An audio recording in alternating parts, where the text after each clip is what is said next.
swung on, driven deep out into right field, back at the wall, and it's out of here.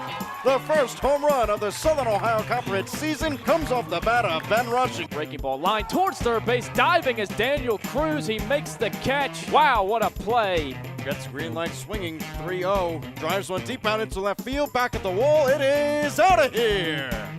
Home run, Chris Gambert. Swung to the first pitch, drives it out to right field. It is deep, and it will carry over the wall for a homer. It is a 3-run shot to opposite field off the bat of Chris Gambert. Copperheads Baseball is presented by Ohio Health and by Ambassador Laundry, Athens Chambers of Commerce, Athens County Convention and Visitors Bureau, The Cat's Eye, Classic Brands, Donato's Pizza, Dan Inman Electric, Echoing Hills, Edward Jones, Fallgreen Moretime, Holiday Inn Express, Jackie O's, Kona Ice, Rocky Brands, Stephanie Wood and Ohio Realty, Shauna Stump, Snyder, Fuller, and Stroh, Union Street Diner, Ohio University Credit Union, and Wendy's.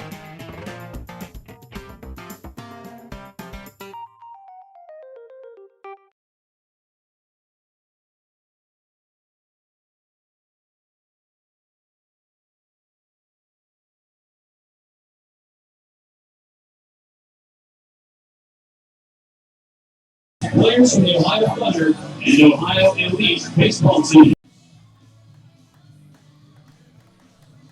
Live from Bob Wrenn Stadium here on the campus of Ohio University in Athens, Ohio. It's the Southern Ohio Copperheads welcoming in the Muskegon Clippers. Welcome into the broadcast. I'm Connor Mills alongside Joey Medora. The Copperheads coming in with a record of 6-8. They've won 2 of their last 3 games. The Clippers 5-9 on the season.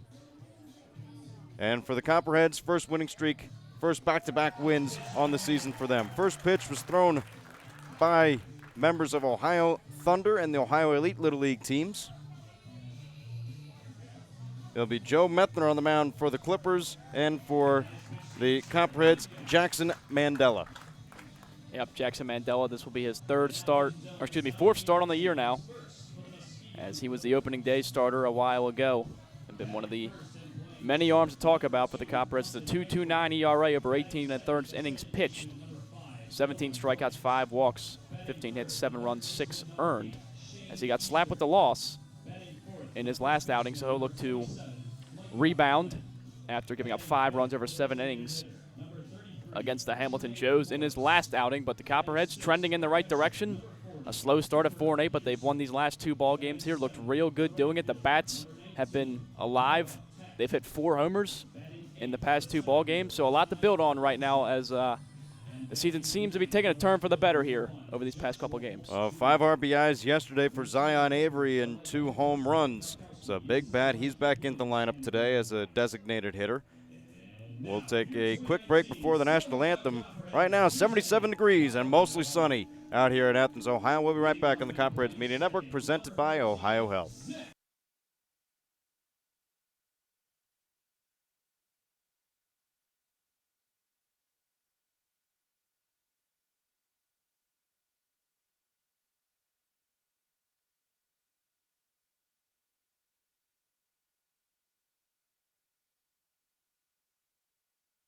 Ambassador Laundry, your locally owned and operated laundry and dry cleaning business, is a proud sponsor of the Copperheads. Stop by 15 West Stimson for all your laundry and dry cleaning needs.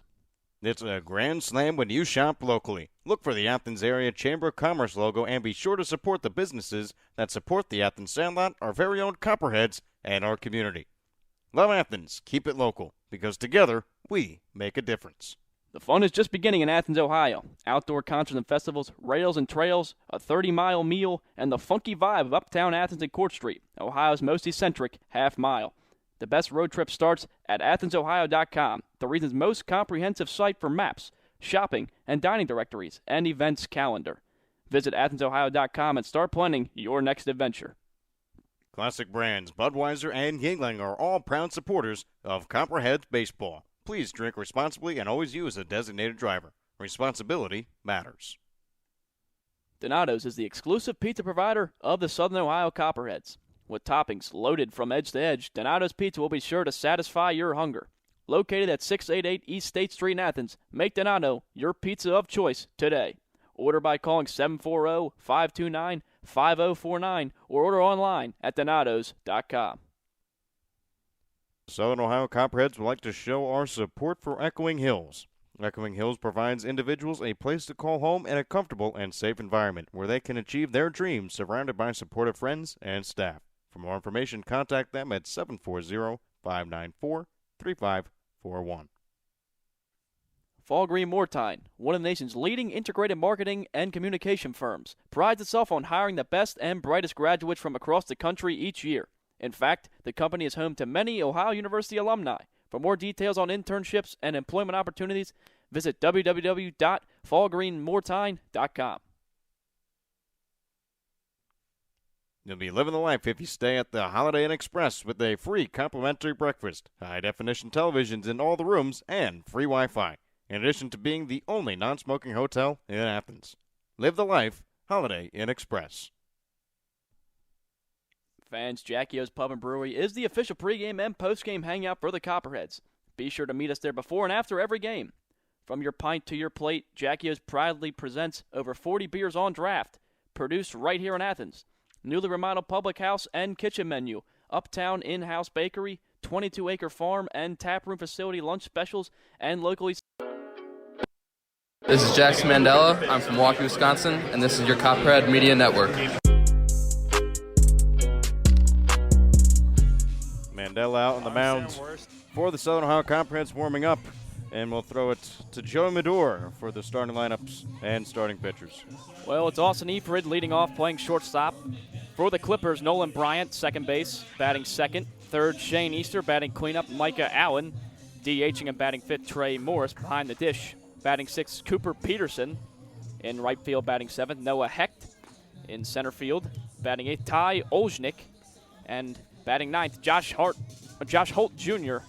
Playing left field. Starting is Joe Methner, the southpaw for the Clippers in this one. Zach Iverson leading off, playing second base for the Copperheads. Lucas Nasanti second in center field. Sebastian Fabic playing left field, batting third. Batting cleanup, Reese Trahey.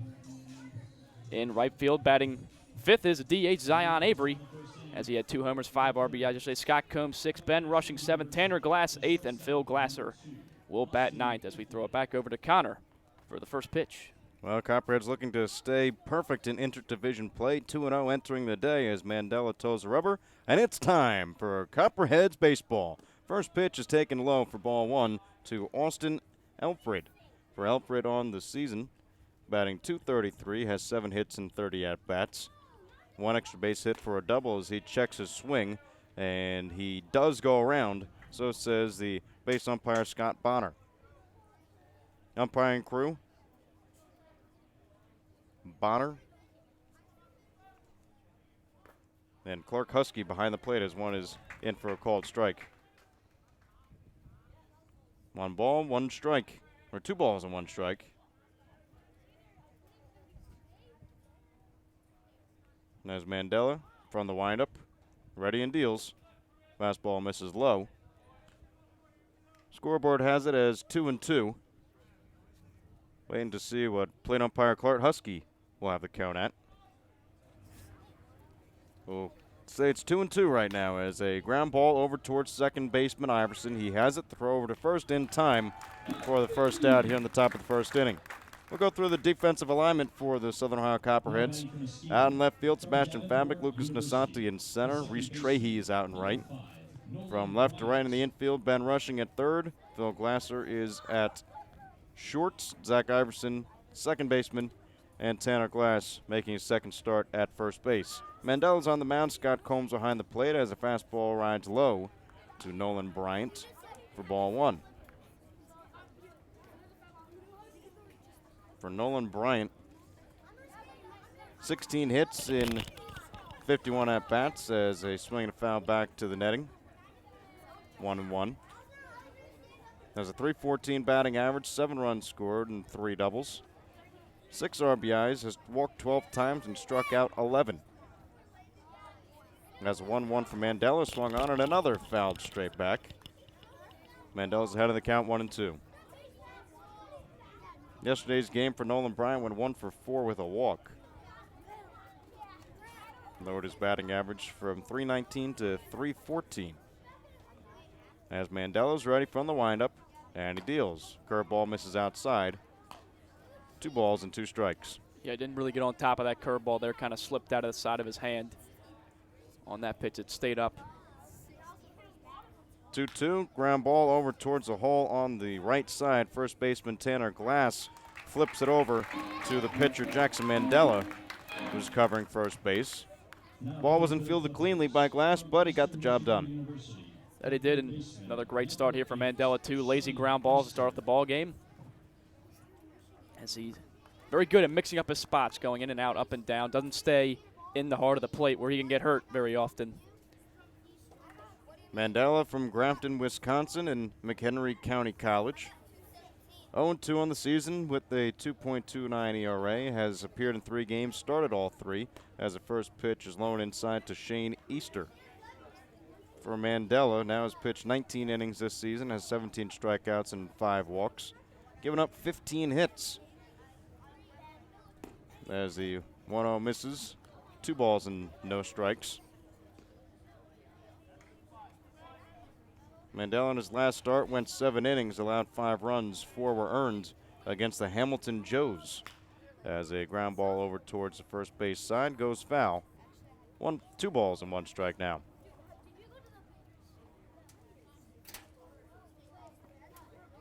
Against the Joes, gave up 8 hits in a 5-4 loss for the Copperheads. Mandela's ready on the pitch. Another ground ball towards the right side, taking it on a couple hops. Zach Iverson to throw over to first in time, and the first inning, top half of the inning is over. 3 straight ground ball outs for Jackson Mandela to begin his evening, as it'll be the Copperheads coming to the plate in the bottom of the first. You're listening to the Southern Ohio Copperheads Media Network, presented by Ohio.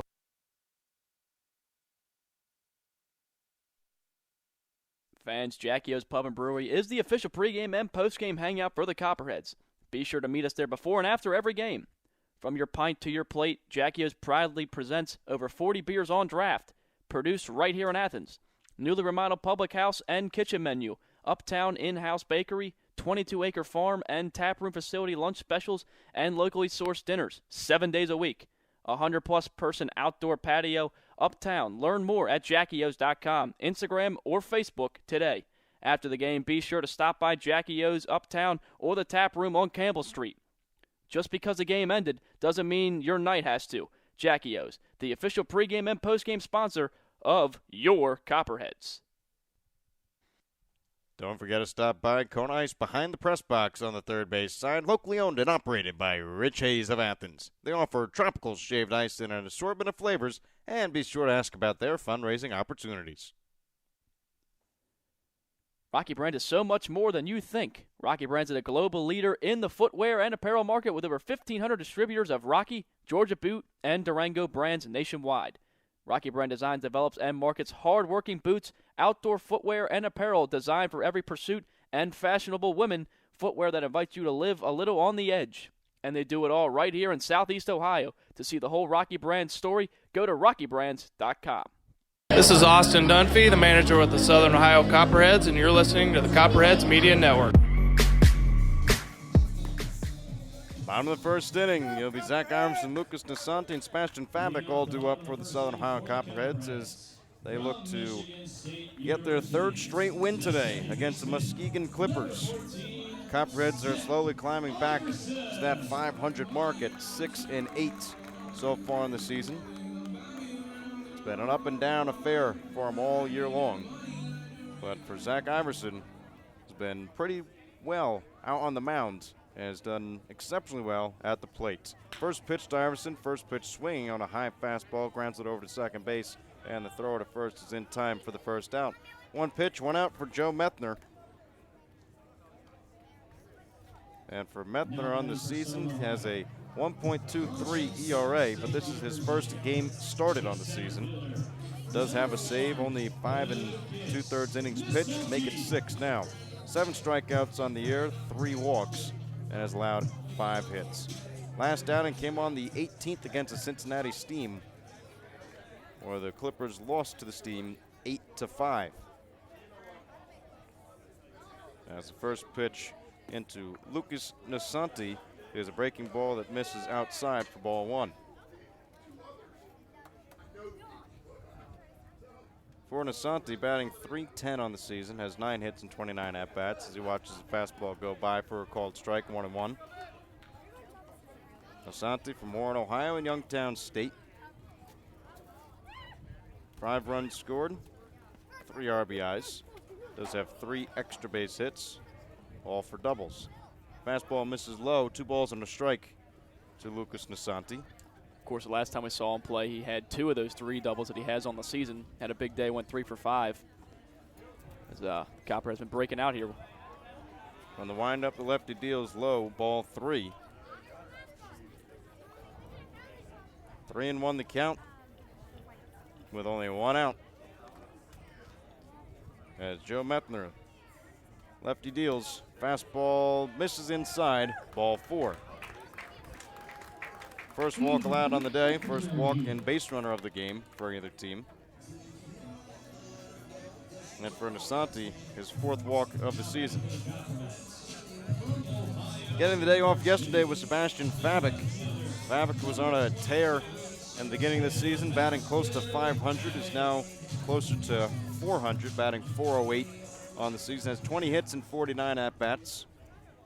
Scored 11 runs, hit in 5 RBIs, as a curveball misses well outside for ball 1. There were 2 outs in the bottom of the first yesterday. And that's when the wheels came off for the Clippers, something you wouldn't really expect. 2 outs, gave up 2 walks, and then 8 runs scored. And now caught up in a rundown is Lucas Nasanti. He'll try to wiggle his way out of it. The shortstop has the ball. Nasanti now running back towards second, now back towards first, and the tag will be applied. A shove in the back from number 2, which would be the shortstop, Austin Elfrid.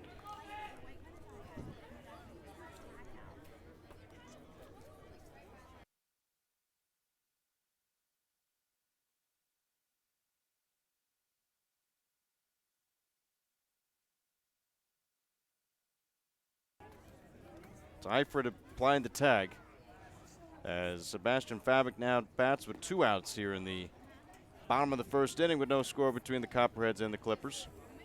Yeah, you mentioned that first inning yesterday, all coming with 2 outs. They had first 2 guys retired fairly easily, and then a couple of walks and 7 base hits, all with 2 outs, including a homer from Zion Avery. It's pretty impressive to see the Copperheads bats yesterday. Gets the green light swinging, 3-0, brings the count to 3 balls and 1 strike now.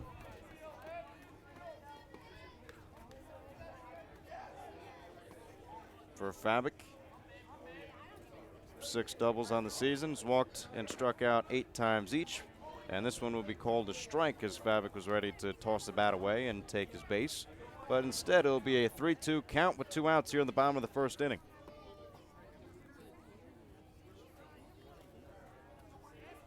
Payoff pitch is outside, ball 4.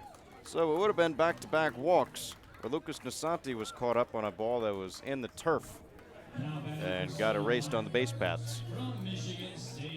Yeah, just trying to sneak a curveball in there with the full count and kind of lost the grip on it, rides high. And you saw from his reaction off the mound, Methner knew he let that one go, but, you know, it was 2 out walks that started the rally yesterday for the Copperheads, so. It was. There were back-to-back walks yesterday, too. See what Trey can do now. Reese Trahey at the plate. And for Trahey, 6 hits and 22 at-bats this season, good for a .273 batting average. Takes a fastball right inside, and it looked like it might have hit him on the inside hip. What it sounded like, right up and near the belt. Went to go swing, opened up his body, and the ball just found that hip area, or so it appeared. Yeah, there's a little trouble with his command right now. Obviously, being a lefty, Methner wants to throw inside to the left-handed hitter, Trahey, to try to keep him from getting extended on the ball, but obviously just loses control of that one. And, you know, kind of a similar setup to the first inning yesterday, so we'll see if the Copperheads can do something with it. And again, Methner's making his first start this season, so he's not used to pitching here in the first inning, as the first ball curveball is lined foul and out of play. Zion Avery became a quick crowd favorite in yesterday's game. Avery launching 2 bombs, one to right center field, another one off the scoreboard in left center field. Picked up 5 RBIs in yesterday's 13-2 victory over the Clippers. Runners are on first and second base here in the bottom of the first inning, but no score. As Zion Avery watches a curveball low in the turf. Evens up the count at 1 ball and 1 strike. Run through the defense quickly for the Clippers. Holt Jr.'s out in left, Oljanik in center. Hecht, he's a man out in right field. Easter at third, Eifrid at short, Bryan at second. Allen is the man at first base. Behind the plate, Peterson on the mound, Methner. Methner's 1-1 pitch hits the outside corner for a called strike, 1-2. On Zion Avery batting .242 after his 2 hits in yesterday's game. 8 hits and 33 at-bats. 7 RBIs on the season, 5 runs scored. 1-2 the count. Methner from the stretch. He looks back to Favik at second. Now to the plate. Avery takes it low in the turf. Just going to raise his hands up to give the catcher Peterson some room to work around and get the ball. Count is even at 2 balls and 2 strikes. A big pitch here. Methner doesn't want to catch too much of the plate, but also doesn't want to throw a ball here, work the count full, and get those runners moving. So definitely a big pitch. The 2-2 from Methner, taken high and away, ball 3, and now it will be a payoff pitch from Joe Methner to Zion Avery. Avery displayed his power yesterday, so Methner will have to be careful pitching around Zion Avery here. 1 base is open, that's third. Runners are on first and second, 2 outs, bottom of the first.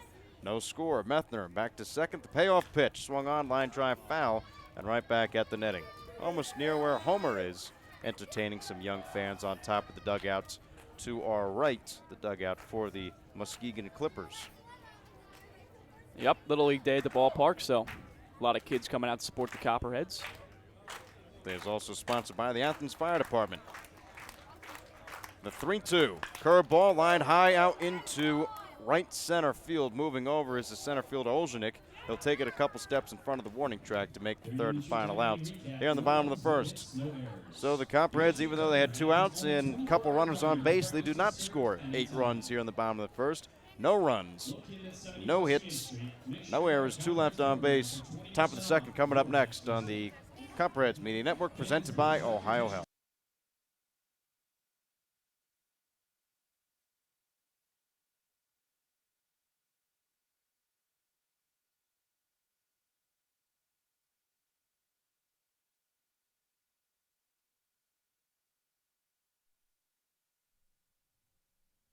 State Farm and Agent Shauna Stump are proud supporters of Copperhead Baseball. Visit our West Union Street office or call 593-6882 today to discuss all your insurance and financial services needs. She's celebrating 14 years of service in the Athens community. Like a good neighbor, State Farm is there.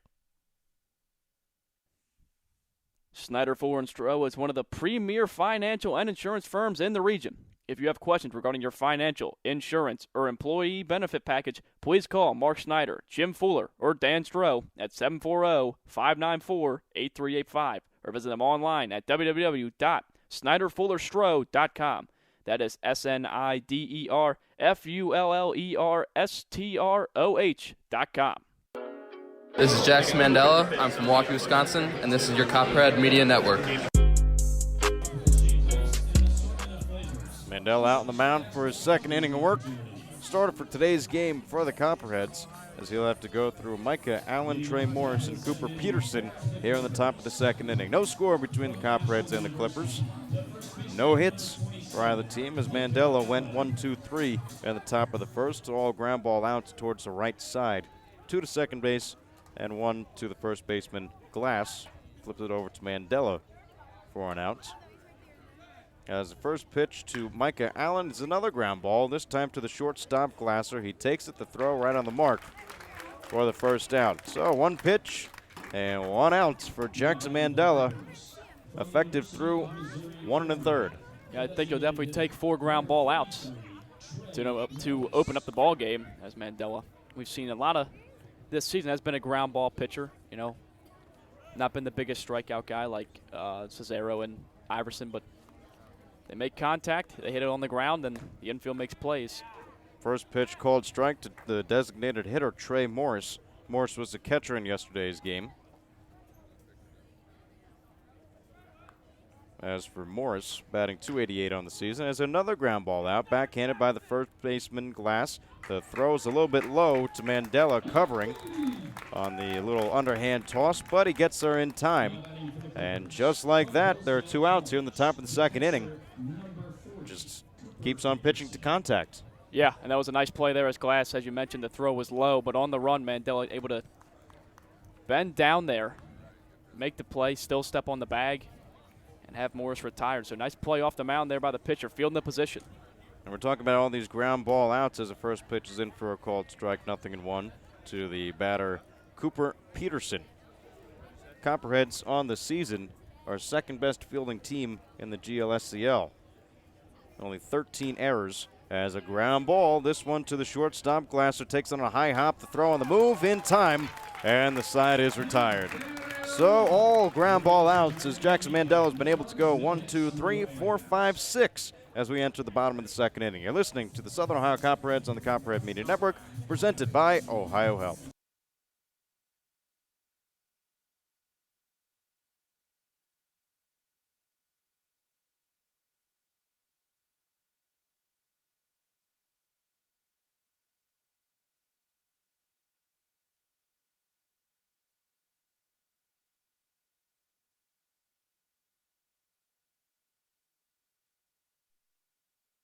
The Cat's Eye Saloon at 12 North Court Street features a great selection of craft beers on tap and in the bottle 365 days a year. The Cat's Eye Saloon is a proud supporter of the Southern Ohio Copperheads and all Ohio University athletics. The Cat's Eye Saloon, your home away from home, open 7 days a week. The Copperheads would like to thank Wendy's for their support of the team and players. If you're hungry, stop into Wendy's located off Richland Avenue and East State Street. Check the back of your ticket stub for a free small Frosty with any purchase. Stephanie Wood with Ohio Realty. She will help you find your next safe home. Stephanie Wood bringing home the results and going the extra distance. Snyder, Fuller, and Stroh has supported the Copperheads since 2002. We're proud of that affiliation and excited to sponsor Fireworks Night again this year on June 29th. As one of the premier financial and insurance firms in the region, Snyder, Fuller, and Stroh is focused on helping our clients secure their financial future. What's your plan? Give us a call at 594-8385. Hey, I'm Scott Combs, catcher for the Copperheads, and you're listening to the Copperhead Media Network.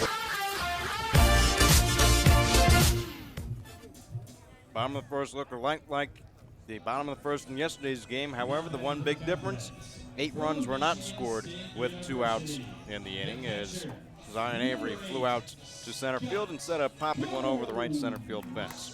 It'll be Scott Combs, Ben Rushing, and Tanner Glass all due up here in the bottom of the second inning with no score between the Muskegon Clippers and the Southern Ohio Copperheads. On the mound, Joe Methner from the windup. He deals. First pitch swinging is Scott Combs. He fouls it off towards the right side and out of play. For Combs on the season, 8 for 23, good for a .348 batting average. On base percentage at .414. As the 0-1 is off speed and hits the outside corner. Little changeup from Joe Methner. Count is at 0-2. Combs 4 RBIs on the season, scored 2 runs. As the 0-2 is line drive on a hop over towards the shortstop Eifrid. And Eifrid's able to throw him out in time for the first out here on the bottom of the second inning. Yeah, Methner looking to settle down a little bit after that first inning. A couple of walks, a hit by pitch. Kind of didn't have the best command, but comes out this inning. Retires Combs rather easily, so a good start for him. 1 out, bottom 2. Ben Rushing at the plate. For Rushing, batting .268. As he takes a breaking ball in the outside corner for a called strike, 0-1. Rushing 11 hits and 41 at-bats, has 7 RBIs as the 0-1 is swung on and lifted foul towards the right side, and that one will go out of play. A bunch of little leaguers bringing their gloves to the ballpark today at Bob Wren Stadium. A couple tried to catch it down the right field line and over on the mounds. 0-1 the count. The lefty deals to Ben Rushing. Takes it outside. 1 ball, 1 strike, 1 out. And it doesn't seem like we've seen a whole lot of lefty pitchers in the league so far, as Methner is one of the few who have pitched against the Copperheads, as the 1-1 missed inside. And we haven't seen one playing for the Copperheads because we don't have one. So we do have one. Explains that. I believe we have Alex Durrell as a lefty. Haven't seen him in a while, as Ben Rushing pops us up towards the right side. Looks like the first baseman Allen might have room, but he will not, out of glove reach along the right field line. 2 balls, 2 strikes, with only 1 out here in the bottom of the 2nd inning. Tanner Glass is the man on deck. Rushing, a business major at University of Central Florida. Was a 2018 Rawlings Perfect Game Honorable Mention All-American. As the 2-2 is delivered, swing on and missed.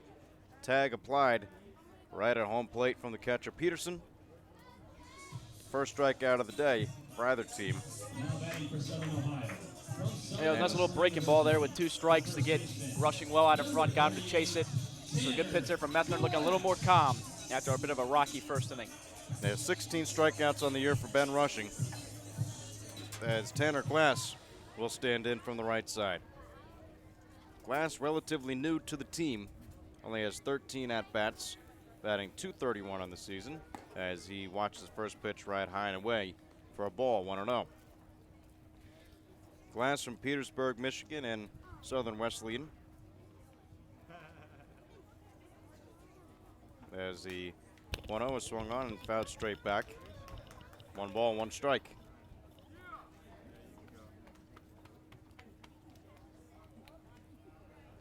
Glass, only 1 run scored. Was hit by a pitch once. Nothing else in the extraneous stats categories, as the 1-1 misses low and away. 2 balls and 1 strike now.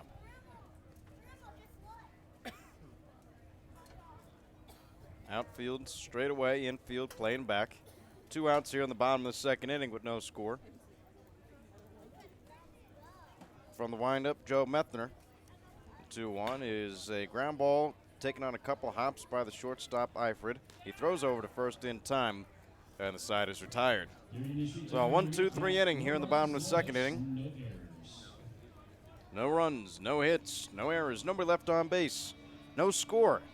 Through 2. We'll be back in the top of the 3rd on the Copperheads Media Network, presented by Ohio Health.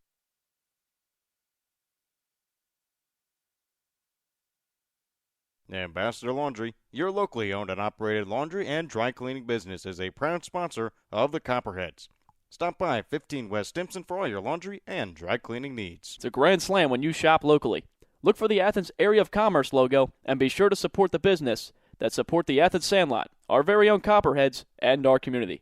Love Athens. Keep it local, because together we make a difference. The fun is just beginning in Athens, Ohio. Outdoor concerts and festivals, rails and trails, a 30-mile meal, and the funky vibe of Uptown Athens and Court Street, Ohio's most eccentric half-mile. The best road trip starts at AthensOhio.com, the region's most comprehensive site for maps, shopping and dining directories, and events calendar. Visit AthensOhio.com and start planning your next adventure. Classic brands Budweiser and Yuengling are proud supporters of Copperheads baseball. Please drink responsibly and always use a designated driver. Responsibility matters. Donato's is the exclusive pizza provider of the Southern Ohio Copperheads. With toppings loaded from edge to edge, Donato's Pizza will be sure to satisfy. This is Jackson Mandela. I'm from Milwaukee, Wisconsin, and this is your Copperhead Media Network.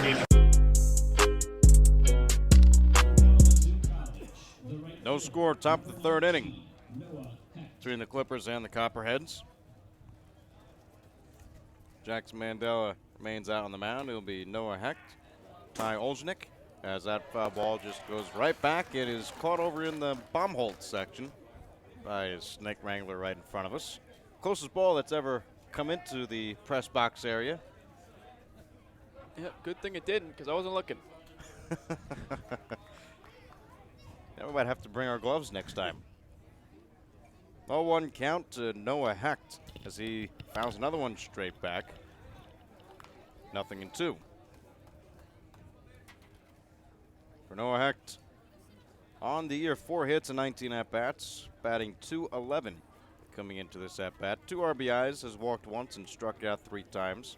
As the 0-2 from Mandela misses high. Scott Combs liked the pitch location from Mandela. Flashed him a little leather. Threw it right back. It was a good waste pitch. 1-2 now. The 1-2.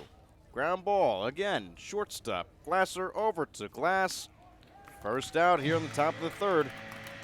It's been ground ball city for Jackson Mandela here in today's game. Every single out that he's gotten, it's come on the ground. That's true. That's true. I think you could have did better than ground ball city, though. What would be your suggestion here? I don't know. A barrage of ground balls, maybe. Ground ball city's not a thing. I don't know. I tried.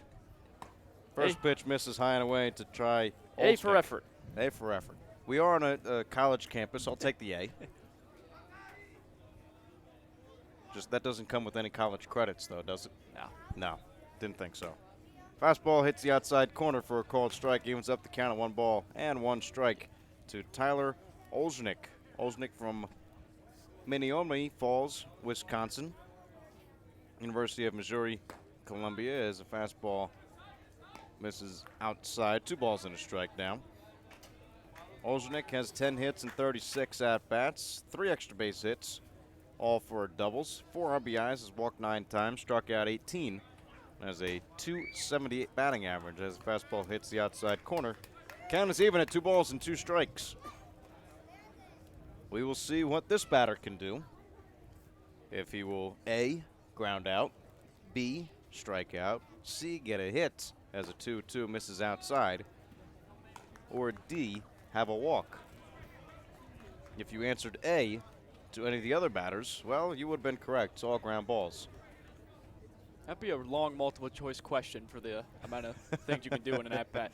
The 3-2 taken outside, and it will be choice D. It will be a walk, the first walk allowed by Jackson Mandela on the day. Yeah, not too many deep counts early on in the ball game either. Been working pretty fast. Got through last inning in just 5 pitches. Retired Heck to start the inning pretty quick, but a full count run by Olsznik, and he earns them their first base runner in the ball game. First base runner for the Clippers as first pitch, line drive right back at Mandela. The throw is a little loop, hopped over at first base. Glass stays on the bag. It's a double play. Line drive catch from Jackson Mandela, throws it over to first. Double play. Mandela gets out of the inning, and basically 1-2-3. No score as we head to the bottom of the third between the Clippers and the Copperheads. You're listening to the Southern Ohio Copperheads Media Network, presented by Ohio Health.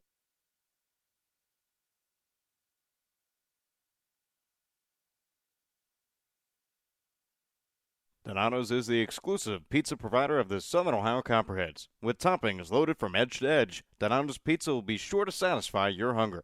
Located at 688 East State Street in Athens, make Donato's your pizza of choice today. Order by calling 740-592-5049 or order online at donatos.com. The Southern Ohio Copperheads would like to show our support for Echoing Hills. Echoing Hills provides individuals a place to call home in a comfortable and safe environment where they can achieve their dreams surrounded by supportive friends and staff. For more information, contact them at 740-594-3541. Ball Green Mortine, one of the nation's leading integrated marketing and communication firms, prides itself on hiring the best and brightest graduates from across the country each year. In fact, the company is home to many Ohio University alumni. For more details on internships and employment opportunities, Hi, I'm Ben Rushing. I'm from the University of Central Florida, and you're listening to Copperheads Media Network. It's a 1-2-3 inning for Joe Methner in the bottom of the second inning, as there'll be 9 then top for the Copperheads here in the bottom of the third. No score between the Copperheads and the Clippers, as Phil Glasser will stand in. Glasser in yesterday's game picked up 3 hits. He was 3 for 5, as that raised his batting average to .256 on the season. Did pick up 2 RBIs as the first curveball missed high and inside to Phil Glasser. 1-0. Second pitch is a line drive out towards left field, but goes foul. Out of play. 1 ball and 1 strike. For Phil Glasser on the season, again, .256 batting average, has 11 hits and 43 at-bats. On-base percentage pretty good at .365 as he watches the ball bounce down in the turf. 2 balls and 1 strike. 2-1 the count to Phil Glasser here in the bottom of the 3rd inning.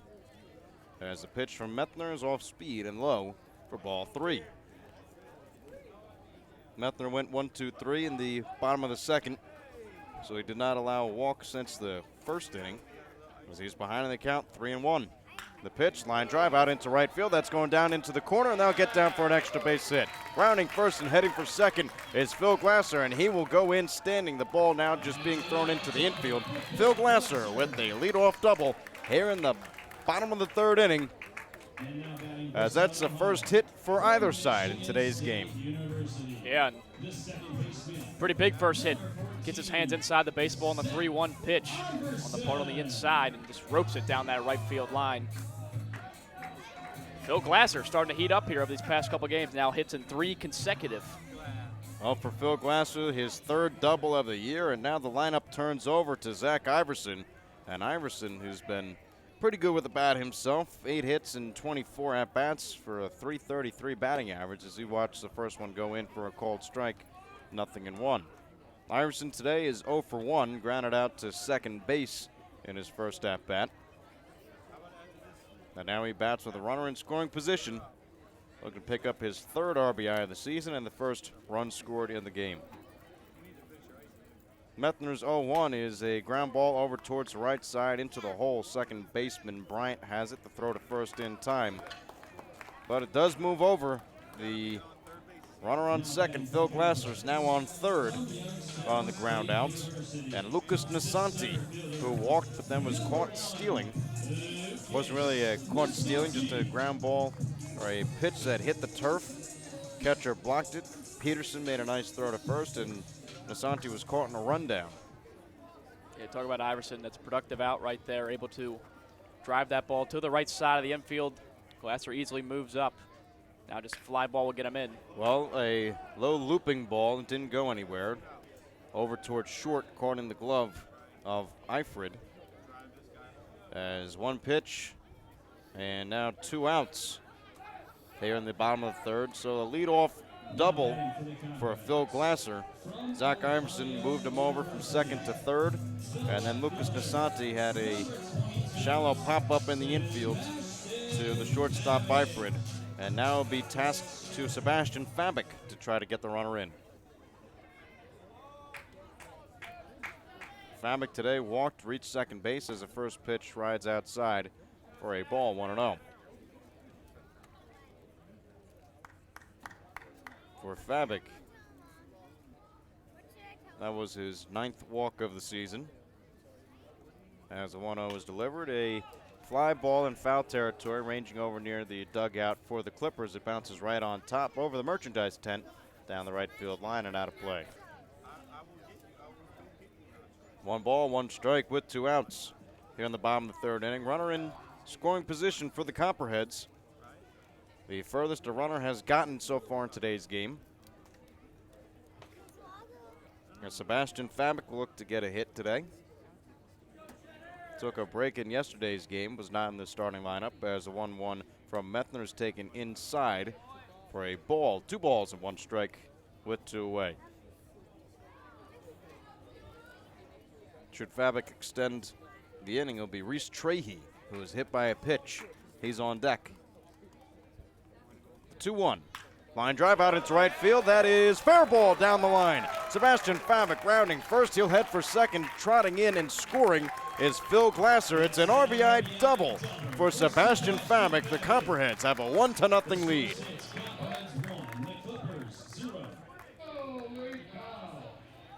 And now batting for the Yeah, and a great job by Fabic going with the pitch there on the outside part of the plate. Doesn't try to do too much with it, just ropes it the other way down the right field line. An easy stand-up double. That's his 6th RBI now in the season, and also his 7th double leading the team. Yeah, most doubles on the team.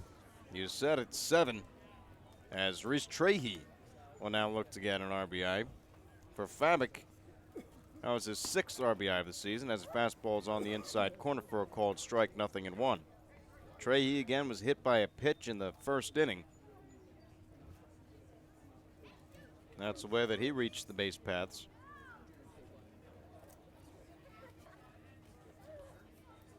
Trahey, his 2nd hit by pitch of the year, as he'll try to drive in Fabic, who's standing on second base. The 0-1, this one is hit into left center field, a fly ball.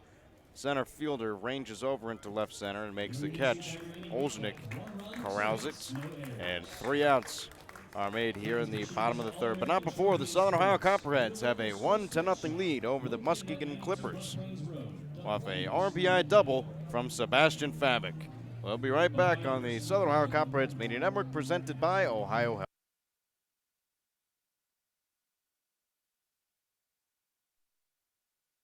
Jackie O's Pub and Brewery is the official pregame and postgame hangout for the Copperheads. Be sure to meet us there before and after every game.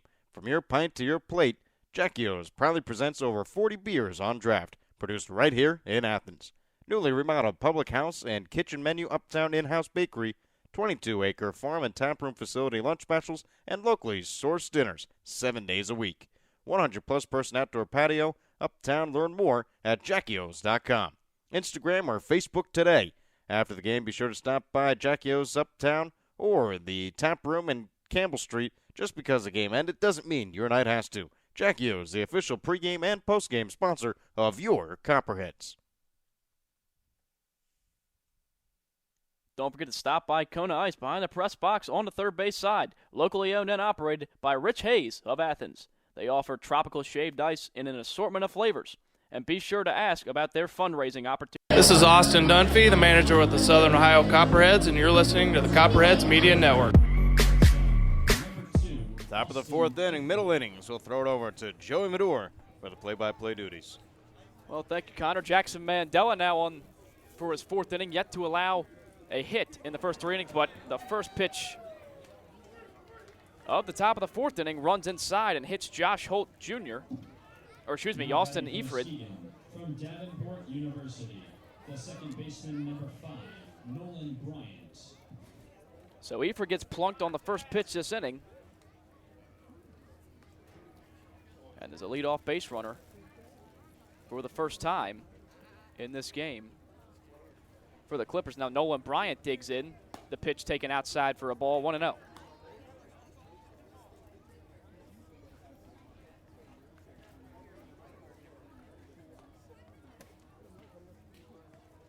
As leading off, first is Efred after getting hit. Mandela steps off the mound. So far, no hits for the Clippers. Only base runner came on a walk by Ty Olsznik. Last inning, a double play erased him, though. As first pitch, runner fakes a steal, but then dives back. Scott Combs tries to throw him out at first. Tagged by Tanner Glass, not in time. Pitch was a ball, 2-0 now to Nolan Bryant.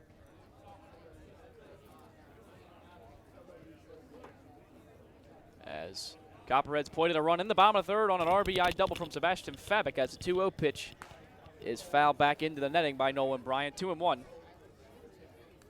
It was Fabic's 7th double on the season.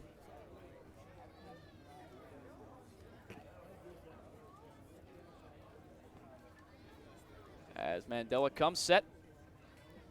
Eifert does take off on this pitch. Swinging is Bryant. He fouls it well out of play down the 3rd baseline. So the hit and run is unsuccessful. It'll be a 2-2 count now. With nobody away in the top of the 4th inning, Copperheads lead the Clippers 1-0.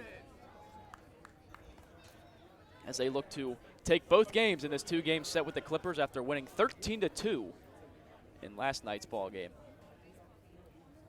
Mandela comes set, kicks and deals. A 2-2 pitch is fouled down towards the Copperheads dugout. A couple of their players move out of the way of that one. But Bryant with a tough at-bat in the top of the fourth. Bryant went 1 for 4 in the ball game yesterday with a walk. The night before that, against Cincinnati Steam, went 3 for 3. As he's currently hitting .314 on the season. The 2-2 pitch, breaking ball taken high and outside. And now run the count full to Nolan Bryant.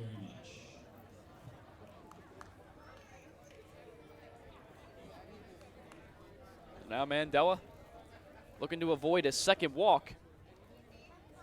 Payoff pitch, Eifert takes off. Pitch is popped foul over the press box and out of play. So Eifert was going on the pitch, but have to trot back to first base on the foul ball. And Bryant will now see the 8th pitch of this at-bat.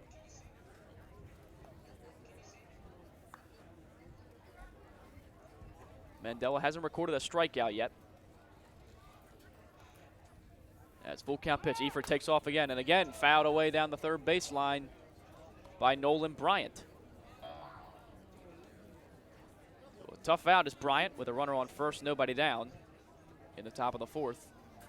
1-0, Copperheads lead the Clippers. 2 doubles last inning, one by Phil Glasser, followed by one by Sebastian Fabic, plated the first run of the ball game. As Mandela comes set, pickoff attempt at first, soft throw. Just trying to keep him honest over there after he took off on the last 2 pitches. But he dives back easily. Tanner Glass throws the ball back to Mandela. And he will try to retire Bryant on the full count pitch. Here it comes. Eifert takes off again. This ball lined out deep into left center field. Ranging over is a left fielder. Nasanti will make the catch on the run. Back at the warning track, heading back to first is Eifert. Nasanti fires it back into the cutoff man, Glasser.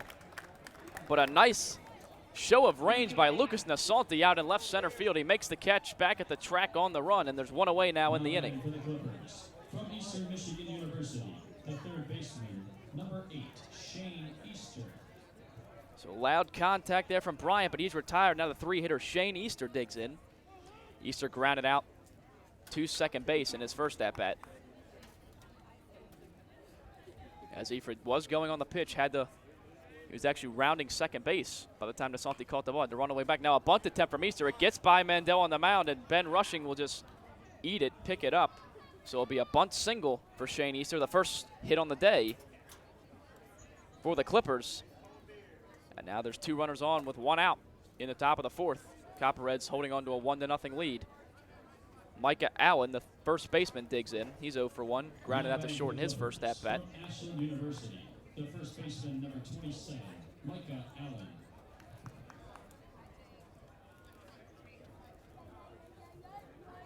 So Mandela in trouble for the first time today. Has a couple runners on with 1 out. Infield at double play depth. As Mandela gets the sign from Combs. Here comes a pitch in the Allen. It's a called strike on the outside corner, 0-1.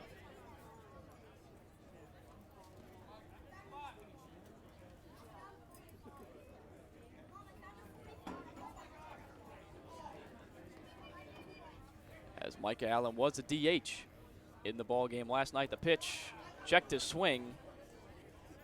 Ball was in the dirt. Ruled not a swing by home plate umpire Clark Husky. 1-1 count.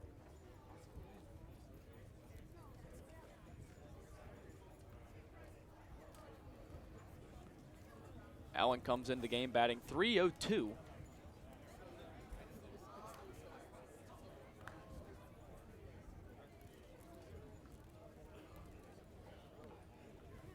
As he'll see the 1-1 pitch from Mandela. Runners on first and second. Copperheads up 1-0 with 1 away in the inning. Here comes a pitch outside for a ball, 2-1.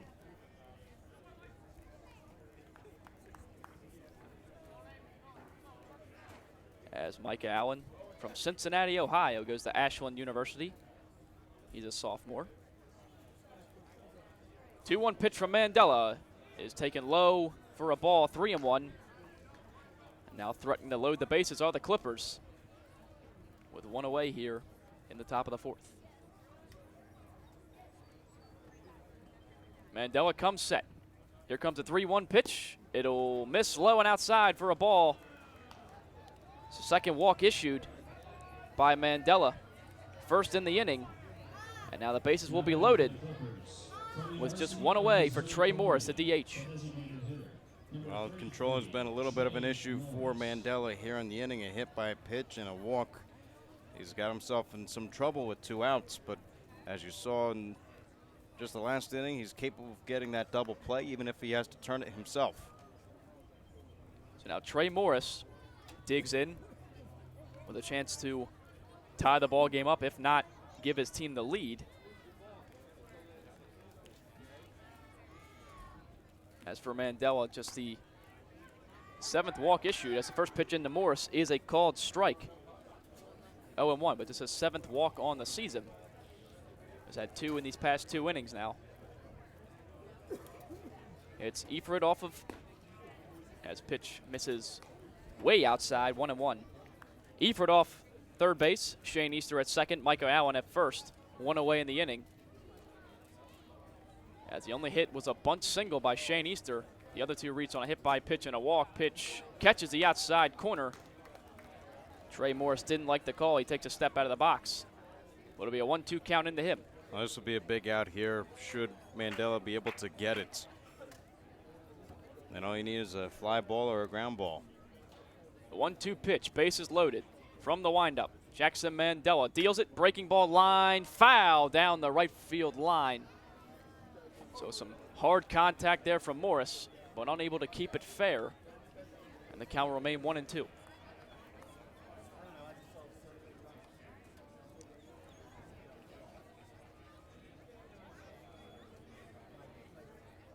So base is still loaded, 1 away, 1-2 count. Into Trey Morris. The pitch, breaking ball, popped up in the infield. Coming over is Tanner Glass in foul ground. He will make the catch just a couple steps away from the first base coaching box, but a big second out for Mandela. And those runners stay put. Bases remain loaded with 2 away now. The catcher, number 40, Cooper Peterson.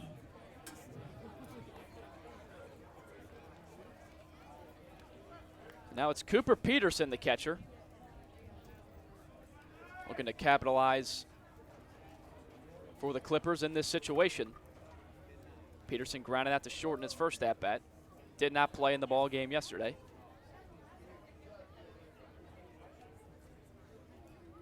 Peterson so far 8 for 24 on the season for a .333 average. 2 doubles, 6 RBIs. He ropes the first pitch up the middle for a base hit. Coming in as 1 run. The second runner being waved in. Nasanti will just hold the ball out in center field, throw it to Phil Glasser at short. So a big at-bat there for Cooper Peterson. 2 RBIs on the single. And the Clippers take a 2-1 lead in the top of the 4th. Well, Mandela has to buckle down and try to get this last out here. For the Clippers from Kalamazoo College. He's been effective as of late, but just again struggled with the control, giving up 2 hits in the inning, the walk and the hit by pitch. Those will come around to score. So the Clippers now have their first lead in the series. First pitch into Noah Hecht is a ball up high, 1-0.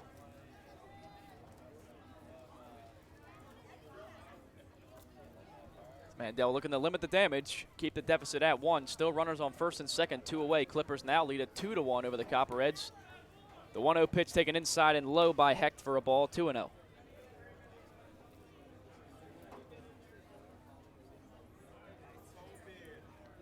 Well, Mandela looking to settle down as he had not allowed a hit before this inning started. And now deals the 2-0 pitch, flied out into right field, running over is Reese Trahey, and he will make the catch just inside the foul line. And the side will be retired, but not before the Clippers pick up 2 runs on 2 hits. They also leave 2 on base, and they now lead the Copperheads 2-1 heading into the bottom of the 4th. You are listening to the Copperheads on the Copperheads Media Network, presented by Ohio Health.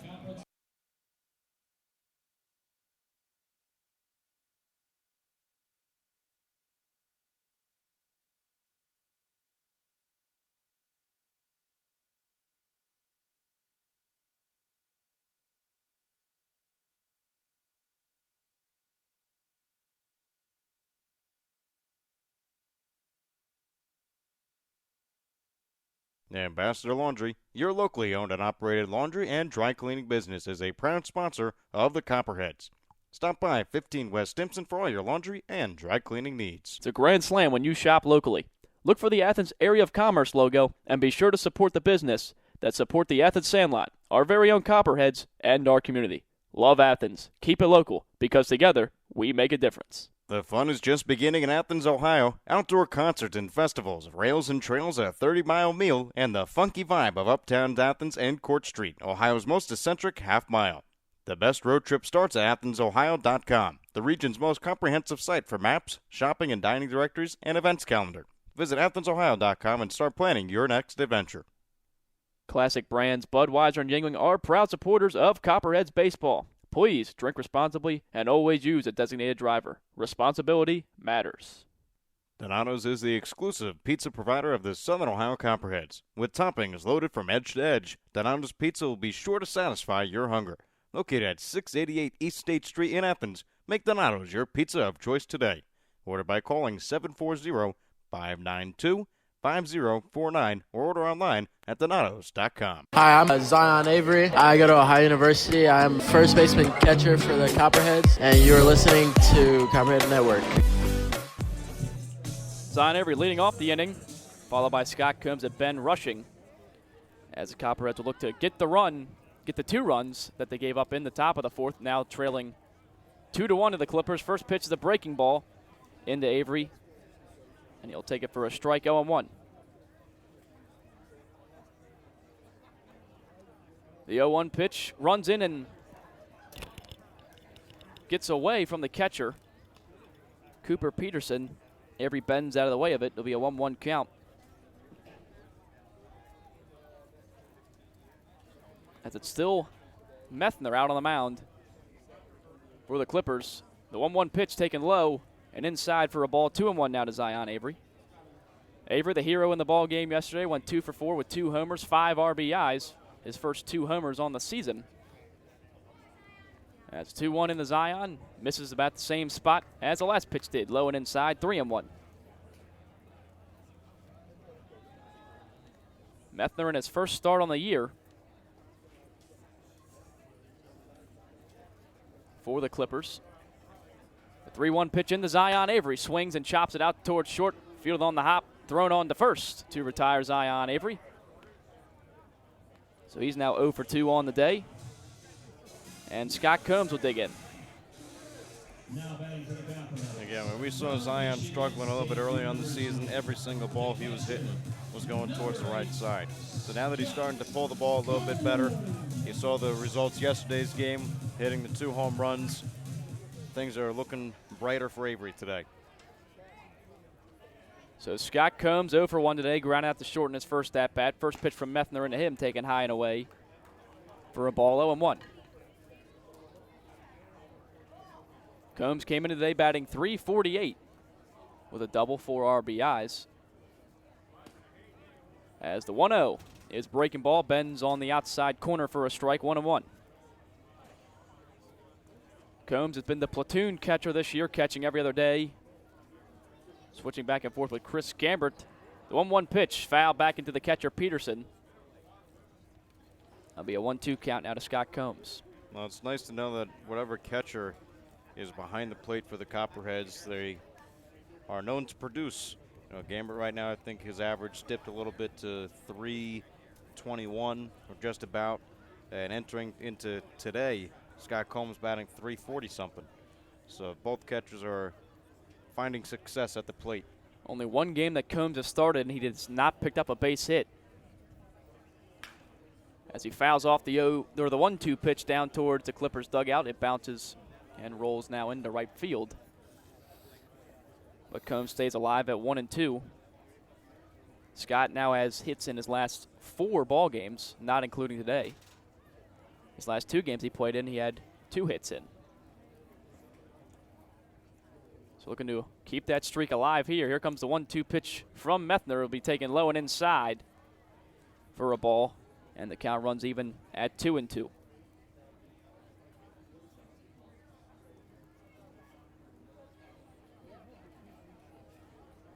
Methner gets a sign, kicks and deals. A 2-2 pitch into Combs, taken just below the knees for a ball. Now a run the count full. Full count now to Scott Combs. 1 away in the inning. Clippers lead the Copperheads 2-1 in the bottom of the 4th after plating 2 in the top of the inning on an RBI single from Peterson, breaking ball up around the eyes. Combs flails at it, gets just a piece of it, fouls it into the Copperheads dugout, and the count will remain full.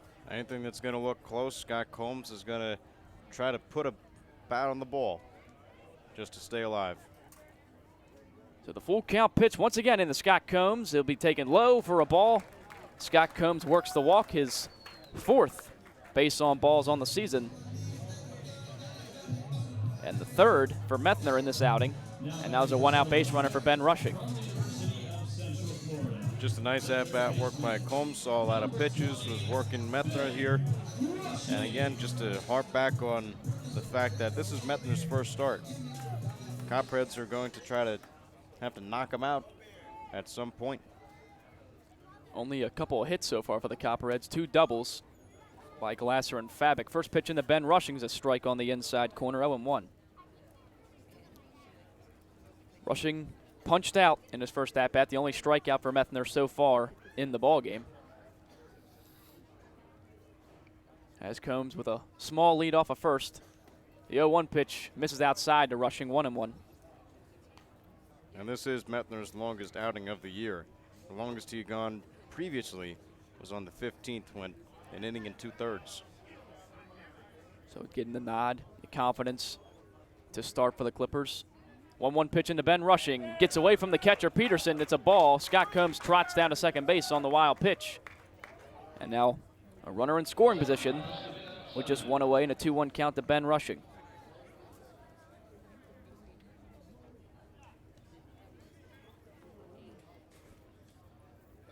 As Rushing came in today batting .268.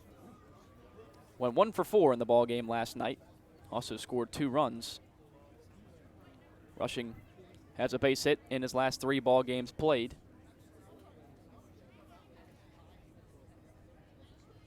As coming set is Methner, the 2-1 pitch. Again in the dirt, blocked by the catcher, Peterson. Staying put at second is Scott Combs, but in the driver's seat is Ben Rushing now with a 3-1 count with 1 away, runner on second. That's a tying run as the Clippers lead 2-1 in the bottom of the 4th. The sun still shining here at Bob Wren Stadium. Not too many clouds in sight. Yeah, game time was moved up.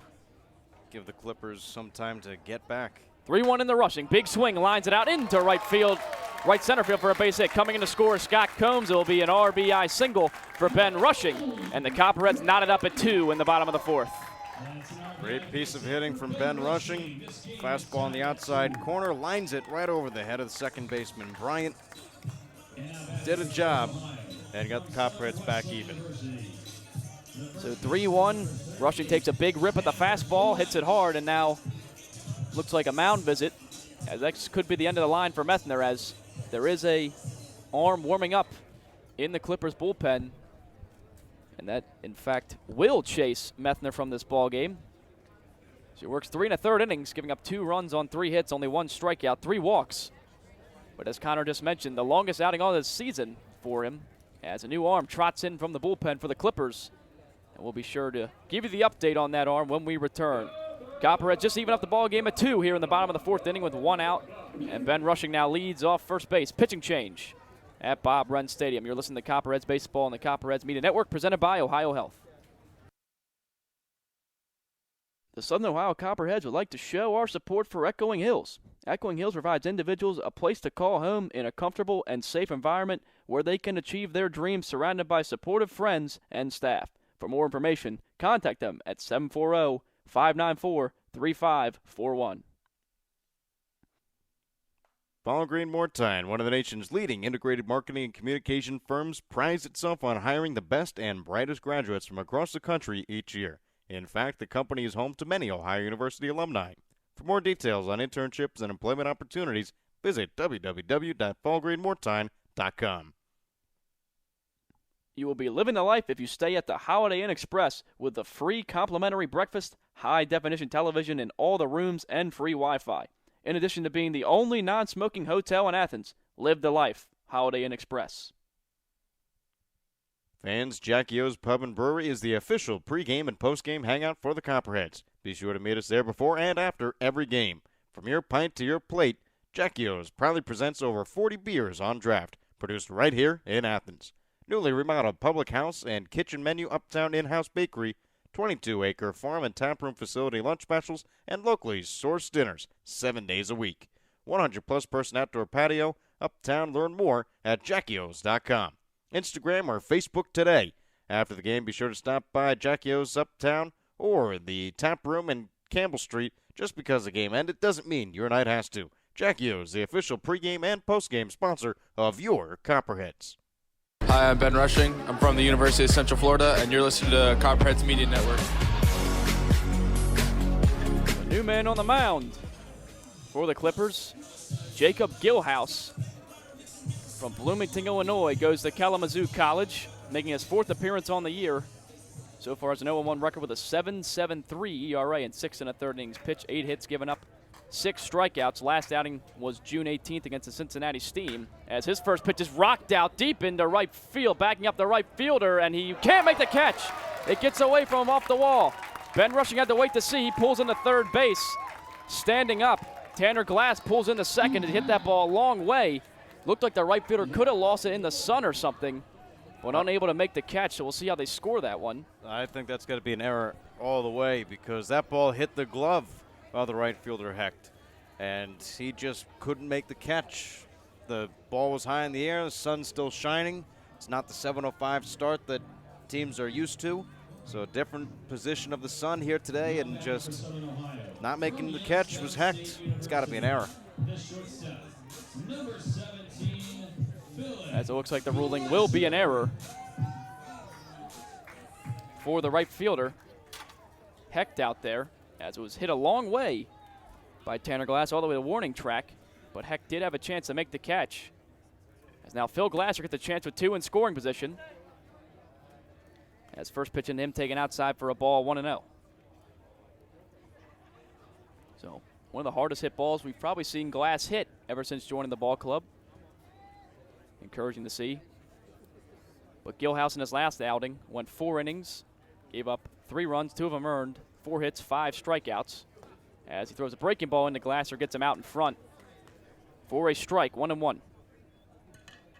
Glasser doubled and came around to score in his first at-bat. It was the first hit of the ball game. He also scored the first run of the ball game for either team. That scores now 2-2 with 1 away in the bottom of the 4th. Copperheads threatening to take the lead back. As a 1-1 pitch in from Gilhouse, the breaking ball catches the outside corner for a strike, and Glasser's down in the count now 1-2.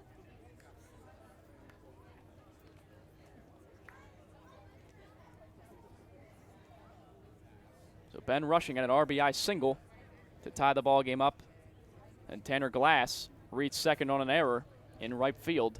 As 1-2 now into Phil Glasser. Change up, stays outside for a ball, 2-2.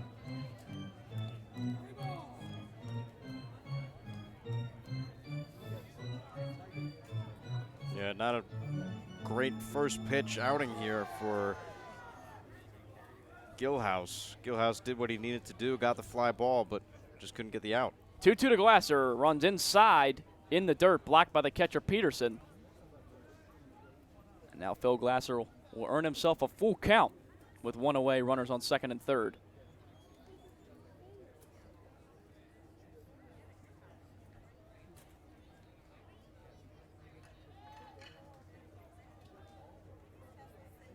Full count pitch coming from Gilhouse. Just entered the ball game. This is his second batter being faced. Here comes a pitch into Glasser. Swings and fouls it over the third base dugout and out of play. So Glasser will earn himself another pitch in the at-bat.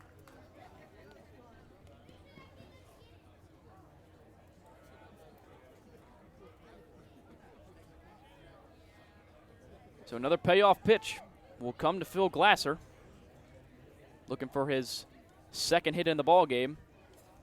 Could also pick up a couple RBIs with a knock here. Full count pitch from Gilhouse, breaking ball fouled away.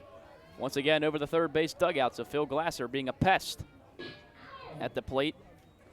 And they'll see another pitch in this at bat. Glasser went 3 for 5 yesterday with 2 runs, 2 RBIs.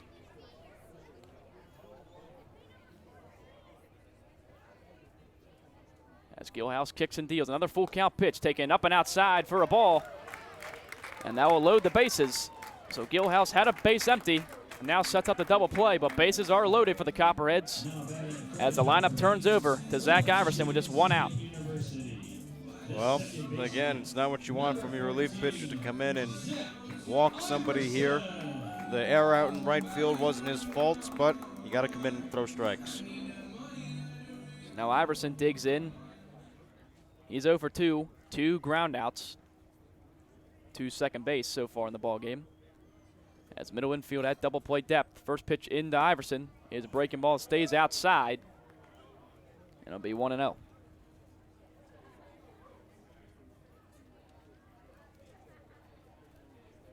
Copperheads threatening to score here, looking to take both games of this 2-game series with the Clippers. They won the first game yesterday 13-2 in an offensive outburst.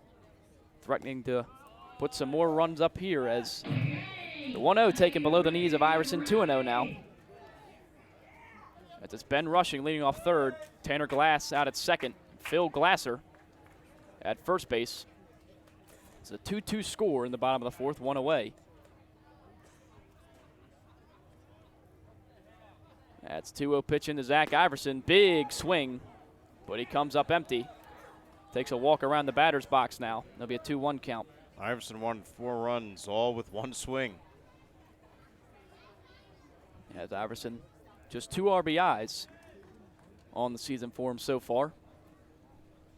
But a chance to add to that total right here.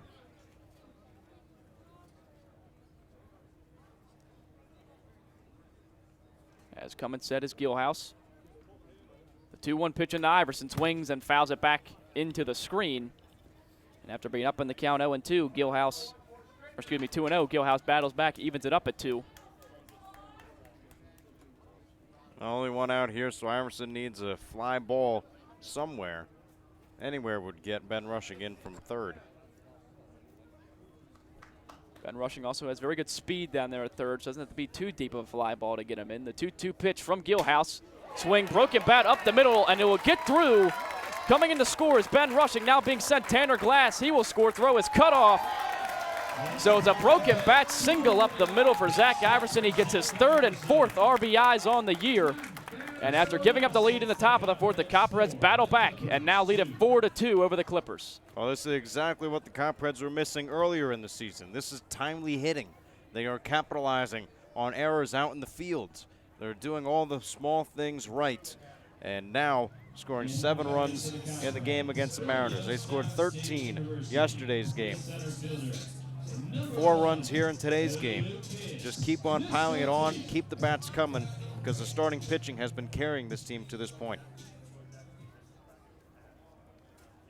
So some tough luck for Gilhouse ever since entering, as the first pitch into Lucas Nasante's a breaking ball, catches the outside corner for a strike.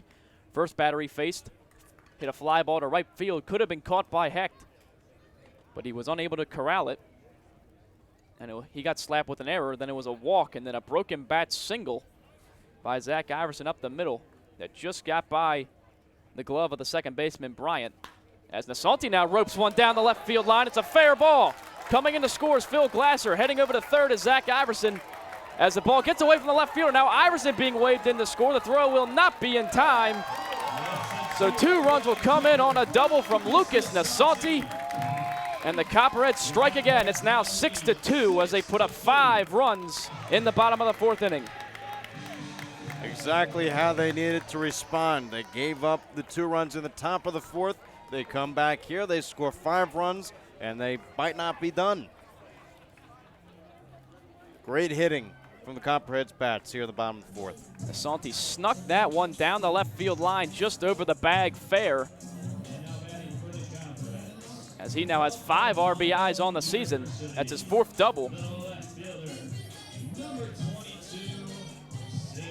And now Sebastian Fabik, who had an RBI double in his last at-bat to score the game's first run, will dig in. So big innings for the Copperheads these past few ball games. Yesterday had an 8-run first inning and then a 5-run 6th inning. And those are how all the 13 runs came in to score. Didn't score in any other inning. So far they've hung 5 up in the bottom of the 4th. Still only 1 out, as Lucas Nasante leads off second base. 6-2 lead for the Copperheads. First pitch into Fabic is roped out into left field. Backing up is a center fielder. A couple steps into center field. He will make the catch. Nasanti, the throw gets away from the cutoff man, and it gets out of play, actually, into the dugout. So ranging over to make the catch was Ty Oliznik, but this throw into the cutoff man gets away, and Nasanti was heading to third, and since the ball got out of play, he gets an extra base. So he will come in to score now, and it's now 7-2 Copperheads. Well, it's going to be interesting to see what the head coach, Walt Wazgowski, is saying to the home plate umpire, Clark Husky, because Lucas Nasanti turned back and was going to second base when that ball was thrown away and went out of play. And that's probably what Gwadowski is asking. This guy wasn't even, you're awarded one base, and Nasanti was going back to second base. It wasn't like he was going to third. But when the throw got away, he did kind of start to take off to third base before he got out of play. And when that's the situation, you get the base you're going to +1. Right. So I guess that's the ruling, as Nasanti bluffed a tag up at first, forcing a throw from Oliznik, but the throw gets away from the third baseman, Shane Easter, and gets into the Copperheads dugout. So Nasanti then started moving to third, and when the ball got out of play, he was in between second and third, as now the first pitch into Reese Trahey will be grounded to the first baseman, Morris. And he will touch the bag himself, but the Copperheads have 6 runs come across the score in the inning. And they take now a 7-2 lead over the Clippers as we head into the top of the 5th. You're listening to Copperheads Baseball on the Copperheads Media Network, presented by Ohio Health.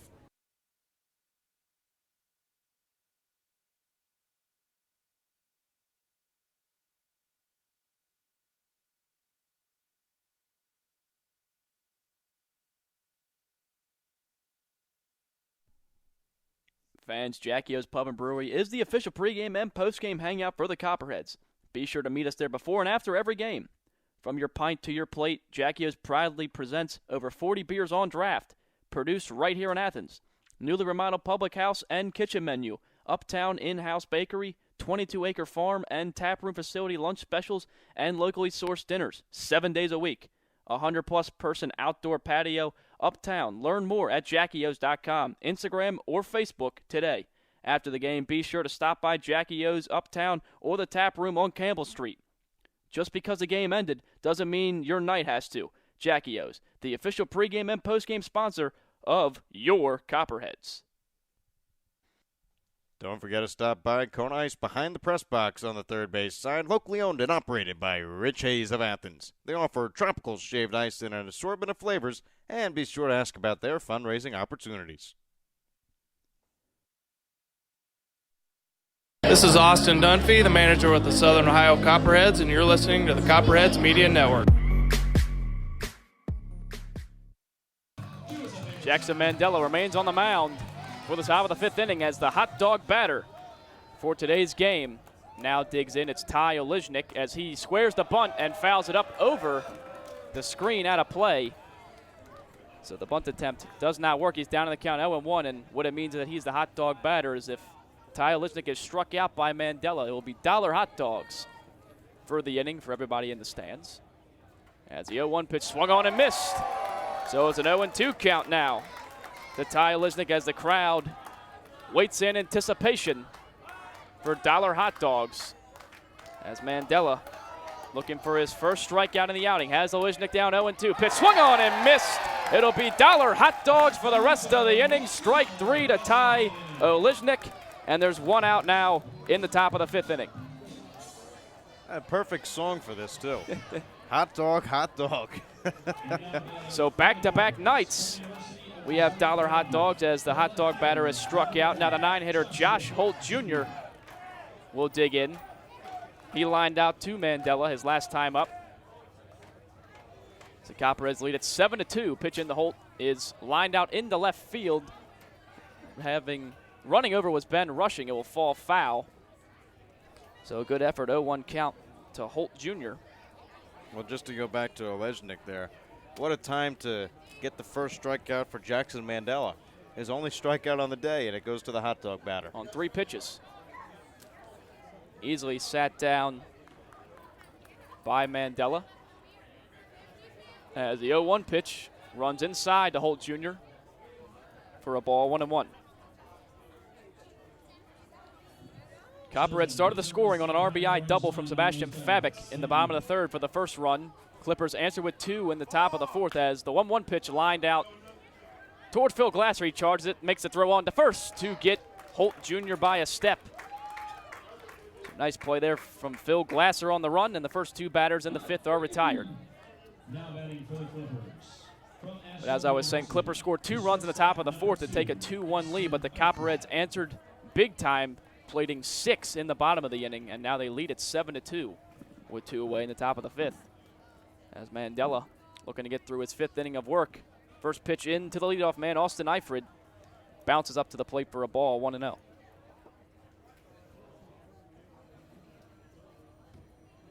Mandela kicks and deals a 1-0. That'll be lined a long way foul down the first baseline over towards the kids center. 1-1.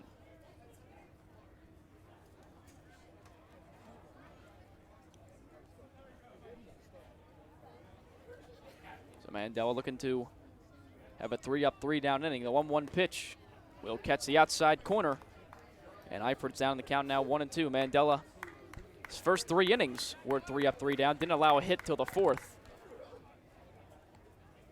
As the 1-2 pitch, breaking ball, grounded out towards Ben, rushing at 3rd. It will go just foul. As Rushing will fire the ball back into Mandela. And Eifrid will see another pitch at 1-2. Eifrid's 0 for 1 on the day. He grounded out to second base in his first at-bat, then was hit by a pitch his last time up and eventually came around to score the first run for the Clippers in the ballgame. As the 1-2 pitch with 2 away in the top of the 5th inning is a check swing from Eifrid. Ruled not a swing by Clark Husky behind home plate. And it's a 2-2 count.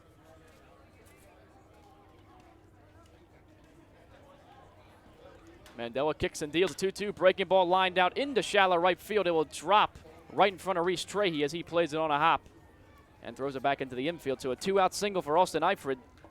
His first hit on the ball game, and now Nolan Bryant will get a chance at bat in the top of the 5th. Now batting for the Clippers from Davenport University, the second baseman, number 5, Nolan Bryant. So Bryant digs in, 0 for 2 on the day. He had a 3-1 ground out in his first at-bat, then lined one into the left center field gap, but a nice running play by Lucas Nasanti retired him as he pops that one up in the infield on the first pitch. Phil Glasser ranging under it. He will make the catch. Just a couple steps away from his position at shortstop. And the side is retired in the top of the 5th. So Mandela gives up 1 hit in the inning, but he stays stranded at first base. As we head to the bottom of the 5th inning, Copperheads have a 5-run lead over the Clippers, 7-2. You're listening to Copperheads Baseball on the Copperheads Media Network, presented by Ohio Health.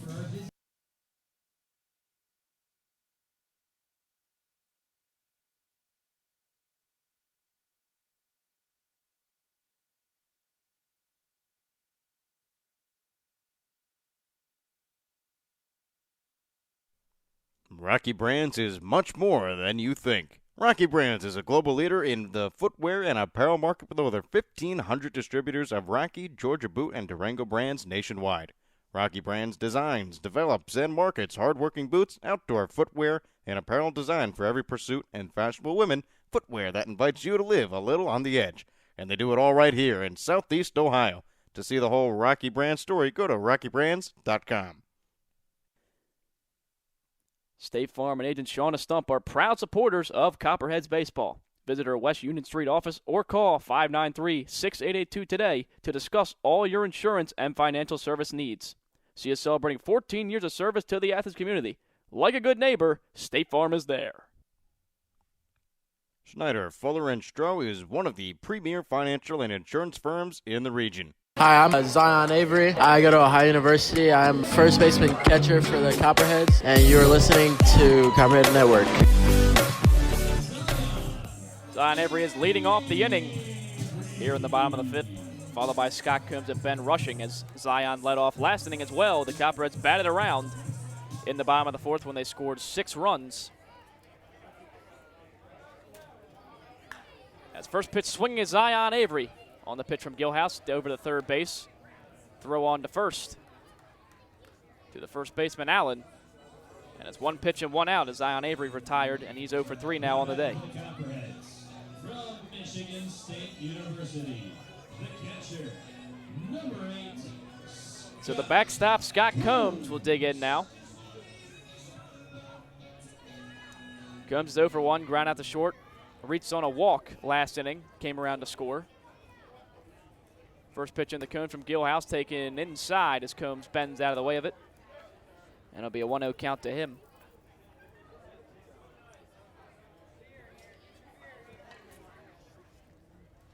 As 1-0 pitch chopped over to third, it'll be fielded and thrown on the first throw. Pulls the first baseman, Allen off the bag and gets away from him. Scott Combs will now head into second base, standing as it's a catcher, Peterson, all the way out in right field, making the play, picking it up. So it's an error from the third baseman, Shane Easter. Now the third error in the past 2 innings for the Clippers. And Scott Combs is on second base with 1 away in the bottom of the 5th. Well, it's not like they had 2 outs and the wheels fell off like yesterday's game. But all these errors, just seems like the wind has been knocked out of the Clippers here. Just going through the motions. So now the Clippers have as many hits as errors in this ball game, 3 and 3. As they trailed 7-2. Ben Rushing digs in. Had an RBI single in his last at-bat. He's also struck out in this one, 1 for 2. First pitch into him. He swings and fouls it back into the screen. That'll be an 0-1 count.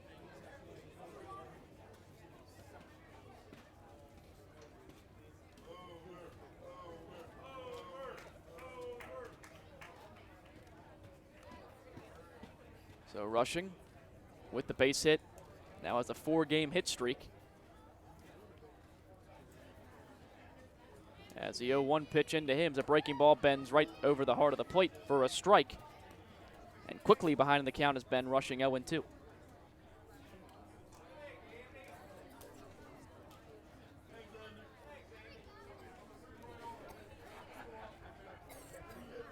As Gilhouse coming set, looking to keep that runner where he is at second base. Doesn't want the lead to get any bigger. 0-2 pitch runs inside and low to Ben Rushing. He's able to keep the hands back. And it'll be a ball, 1-2.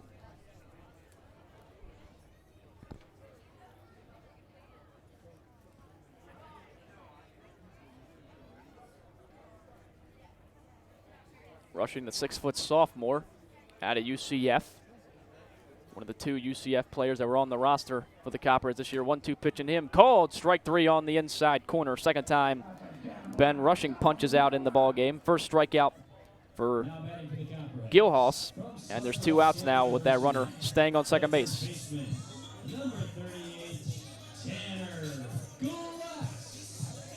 So Tanner Glass digs in, 0 for 2 on the day last time. Drove a ball out to the warning track in right field. It was misplayed by the right fielder Hecht. So he reached on an error, eventually came in to score in the inning. First pitch breaking ball low from Gilhouse, 1-0 to Tanner Glass. And the ball was well struck by Glass. Almost could have carried 340, maybe if there was a little wind. No wind out to right field like it was yesterday. As it was misplayed by Hecht, hit by the Ohio Health O'Bleness Hospital sign. As 1-0 pitch in him, taken low below the knees for a ball, 2-0. But Glass at a Southern Wesleyan University down in South Carolina. Hails from Petersburg, Michigan. She's one of the late additions to the Copperheads team. 2-0 pitch into him is swung and fouled over the first base dugout, well out of play.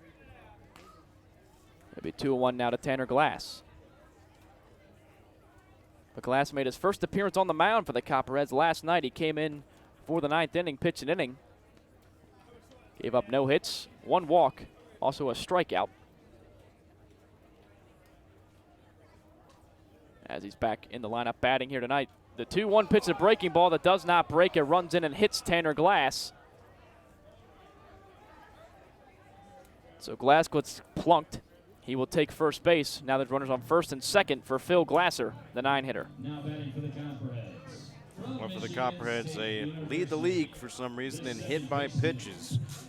They had 18 starting today, and now, well, that's pushed up to 20. Yep, a couple more added. Phil Glasser will dig in now out of Youngstown State, the shortstop. 1 for 1, had a double in his first at-bat, walked in his last at-bat, came around to score both times.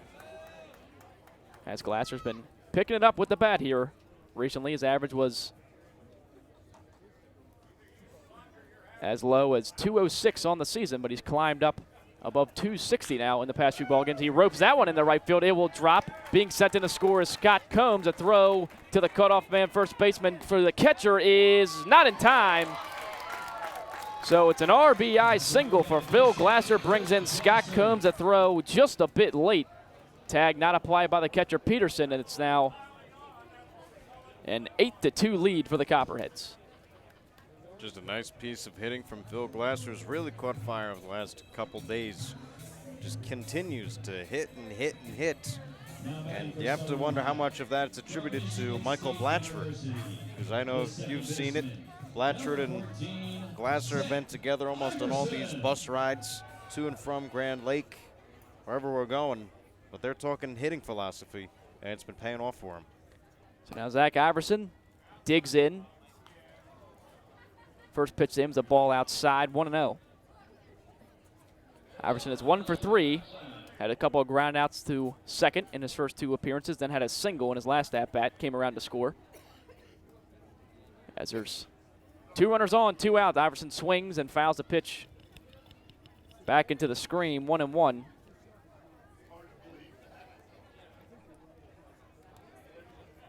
As it's an 8-2 Copperheads lead in the bottom of the 5th inning with 2 outs. Tanner Glass is on second. Phil Glasser on first.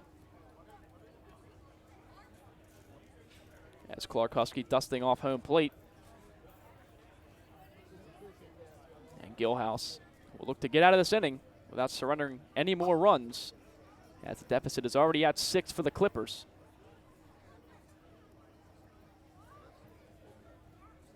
It's a 1-1 count to Zach Iverson. Coming set is Gilhouse.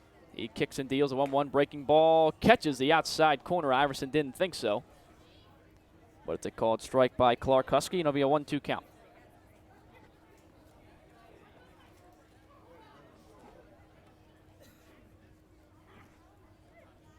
Gilhouse looking to retire the side. Here comes the 1-2 pitch into Iverson. He will go around on the check swing called by Clark Husky. He's tagged out by the catcher Peterson, and that will retire the side in the bottom of the 5th. But the Copperheads played another run to add on to the lead. It's 8-2. So the Copperheads look to complete the 2-game sweep of the Clippers. If they can hang on to this 6-run lead. You're listening to Copperheads Baseball on the Copperheads Media Network, presented by Ohio Health.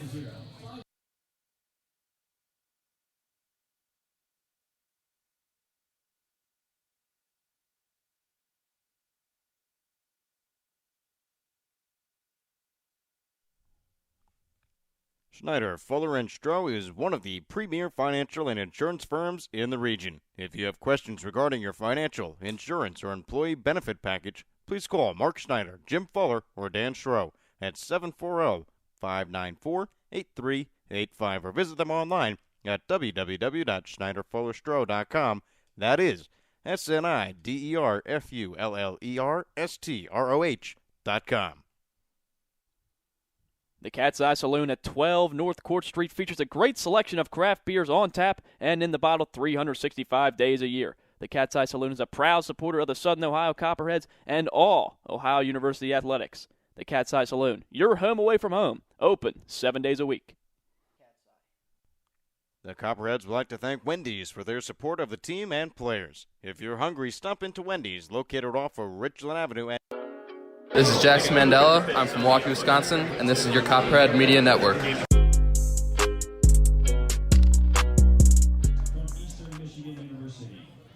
Mandela remains on the mound for the Copperheads, now working through his 6th inning, as he has a 6-run lead to play with. Copperheads lead at 8-2 over the Clippers. As Mandela looking to pick up his first win on the season, if he can remain the winning pitcher in this game. First pitch in to Shane Easter is fouled away, 0-1.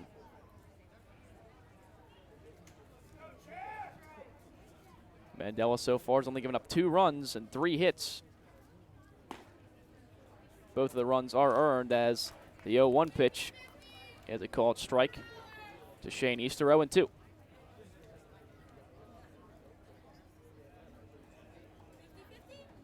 Working fast, Mandela, 0-2 pitch taken outside for a ball. It's where Combs wanted him to throw it, trying to get Easter to chase. But he holds back, 1-2.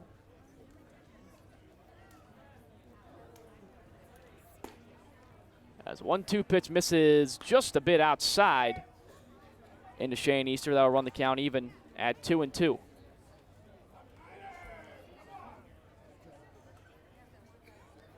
As 2-2 pitch, breaking ball grounded towards Ben Rushing at 30, plays on the hop. Strong throw over to first. Big stretch by Tanner Glass to retire Shane Easter. And the leadoff man is retired in the top of the 6th inning. Just a good play from Rushing. Gets the ball on a hop. Strong throw over. Routine 5-3. So with that, Micah Allen digs in. 50-50. Allen is 0 for 1. He's grounded out to short as well as walked. As he takes a big rip at the first pitch, fouls it back into Scott Combs' mitt, 0-1.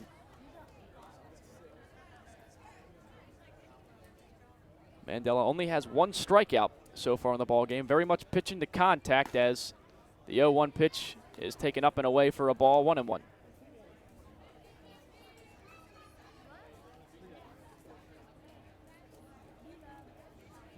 As Mandela kicks and deals 1-1 breaking ball, lashed out into left center field, and that one will get down and to the wall. As coming over is Lucas Nasanti, pulling into second base is Micah Allen with a 1-out double. So that ball is scorched by Micah Allen, 4th hit of the ball game for the Clippers. As a runner in scoring position now with 1 away in the top of the 6th. Yeah, great hit by Micah Allen. Just line drive out into left center field. You know, trying to get something started for the Clippers here. They've kind of been a little bit sleepy all the way through the game so far. So with that, Trey Morris, the DH, digs in. First pitch into him. It's a called strike at the knees, 0-1. They did finally pick up more hits than errors, though. That's a good thing. Before the inning, had 3 hits and 3 errors on the game. Now it's 4 and 3. As Mandela's 1-0 pitch, or 0-1 pitch, excuse me, taken up high for a ball, 1-1.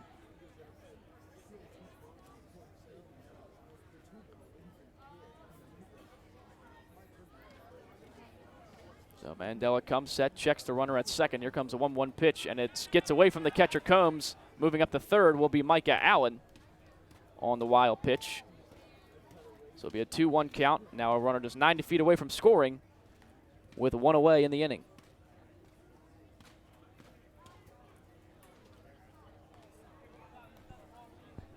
Copperheads lead at 8-2 in the top of the 6th. As there's 1 out, now a runner on third after he just doubled an at-bat ago. Trey Morris, the 2-1 pitch will ride up and inside to him. And that'll put him in the driver's seat now at 3-1. Morris caught in the ball game last night. That's 3-1 pitch into him, takes a big swing at it, fouls it back into the screen. Now run the count full at 3-2.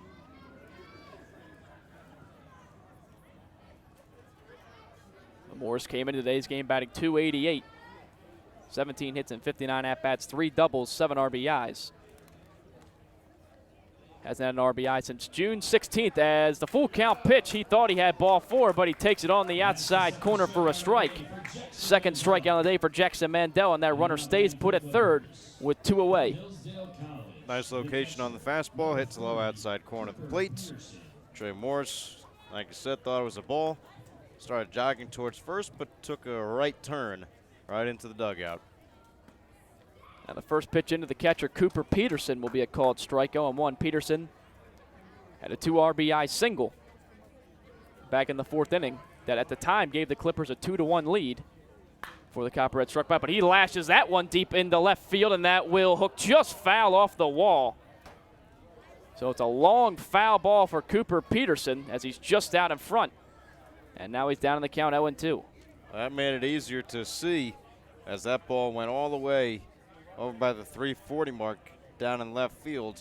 Had that ball been over a wall, it might have been difficult to tell which side of the foul post it would have been on.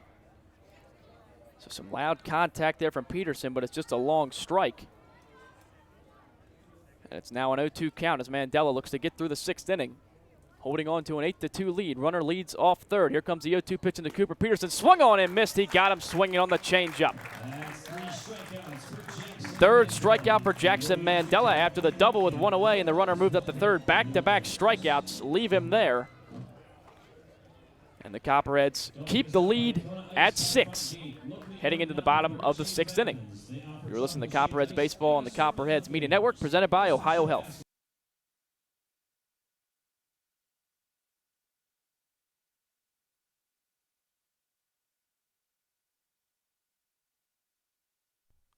The Copperheads would like to thank Wendy's for their support of the team and players. If you're hungry, stop into Wendy's, located off of Richland Avenue and East State Street.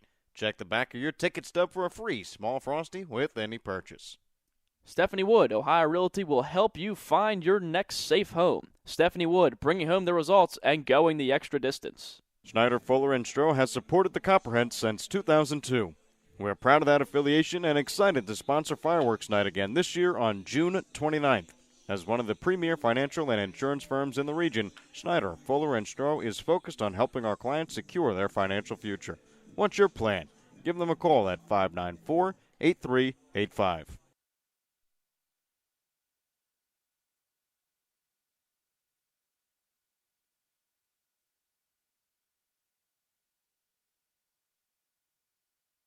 Ambassador Laundry, your locally owned and operated laundry and dry cleaning business, is a proud sponsor of the Copperheads. Stop by 15 West Stimson for all your laundry and dry cleaning needs. It's a grand slam when you shop locally. Look for the Athens Area Chamber of Commerce logo and be sure to support the businesses that support the Athens Sandlot, our very own Copperheads, and our community. Love Athens. Keep it local, because together we make a difference. The fun is just beginning.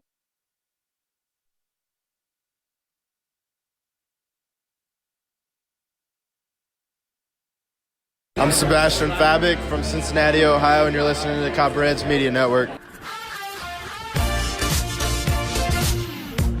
New pitcher coming on for the Clippers as he'll look to have more success than the first two arms they've ran out there as the Copperheads have pushed out to an 8-2 lead. Heading into the bottom of the 6th inning, the man is Josh Stella, number 10. Out of Hillsdale College, now his 5th appearance on the season. Has a 1-0 record to a 2.40 ERA in 11 2/3 innings pitched. 10 hits given up, 10 strikeouts in his last outing. Pitched 5 1/3 on June 16th against the Graders in a 7-5 loss, but he pitched 5 1/3, giving up 3 runs, 2 earned, 4 hits, and 4 strikeouts, facing 23 batters. As now Lucas Nasanti leads off the inning. First pitch into him is taken outside for a ball, 1-0. Nasanti is 1 for 2 on the day. He had a 2 RBI double down the left field line in his last at-bat. As a 1-0 pitch in from Stella. Bounces to the catcher Peterson for a ball, 2-0.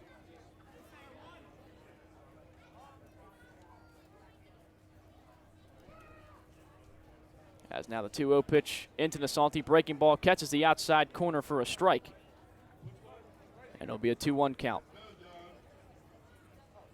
Those were RBIs 4 and 5 for Nasanti in that last at-bat, as the 2-1 pitch is grounded towards second baseman. He fields it on the backhand, throws it on the first to Micah Allen in time to retire Nasanti.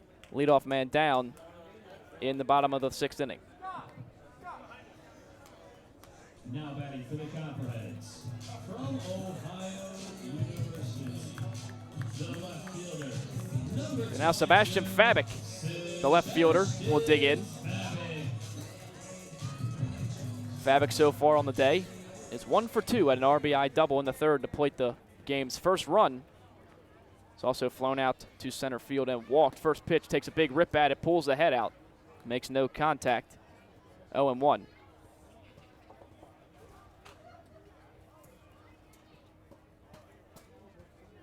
As the 0-1 pitch, Fabic breaking ball, reaches out and fouls it over the first base dugout. And Fabic quickly down in the count, 0-2.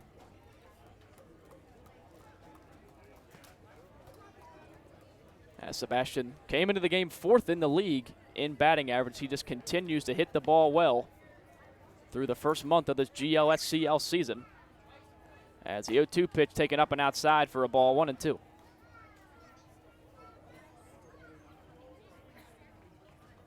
Fabic's played in all the ball games except 2 so far. As 1-2 pitch from Josh Stella, breaking ball lined out into fairly deep right field, backing up the right fielder Hecht. He will make the catch with 2 hands. So Fabic is retired. First 2 guys are retired in the bottom of the 6th. Now Reese Trahey digs in. From Michigan State University, the right fielder, Yeah, Fabic just put the bat on the ball. Couldn't get it over the wall, but just got a bit under it. Now Trahey, who is 0 for 2. He lined out to center field and had a 3 unassisted in his last at-bat. Also hit by a pitch back in the first inning. First pitch into him from Stella's taken low and outside. 1-0. But Trahey been a fixture in the lineup as of late after getting some time off for a little bit. He's been bumped up by Coach Dunphy into the 3 and 4 spot in these past few ball games as the 1-0 pitch is taken low for a ball, 2-0. And I'd say it's worked out quite nicely. He went 2 for 4 with a double and an RBI in the first game in the 3 spot, and then batted cleanup yesterday, went 2 for 4 with a double and a triple and an RBI. So Coach Dunphy had the confidence to put Trahey up in the order, and it's paid off so far.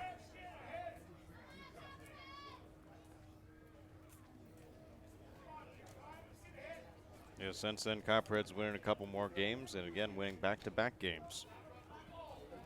The 2-0 pitch into Trahey from Josh Stella is a called strike by Clark Husky, 2-1. As there's 2 outs in the bottom of the 6th. Copperheads with a 6-run lead, 8-2 over the Clippers. Here comes a 2-1 pitch into Trahey. Lines it towards the hole, past the diving third baseman, and it will get through for his first base hit of the day. He will keep the inning alive in the 6th inning, and now Zion Avery will get a chance to bat in the inning. now batting for the Copperheads. Well, you can hear the young fans in the background just screaming, number 34. Well, 34 was a big bat yesterday. Avery will look to not let him down. Avery 0 for 3 so far in this ball game after the 2-homer performance a night ago. Has flown out to center field, grounded out to short, and also grounded out to third. That's first pitch into him from Stella is low and blocked by the catcher, Cooper Peterson, 1-0.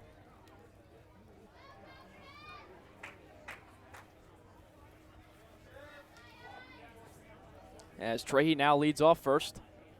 Not a big lead. 1-0 pitch into Zion Avery. Misses low for a ball. Quickly up in the count, 2-0.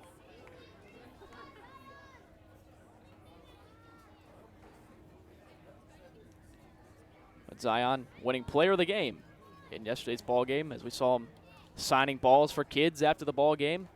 As a 2-0 pitch will catch the inside corner for a strike, 2-1. But Avery was looking to have a breakout game, and he finally did.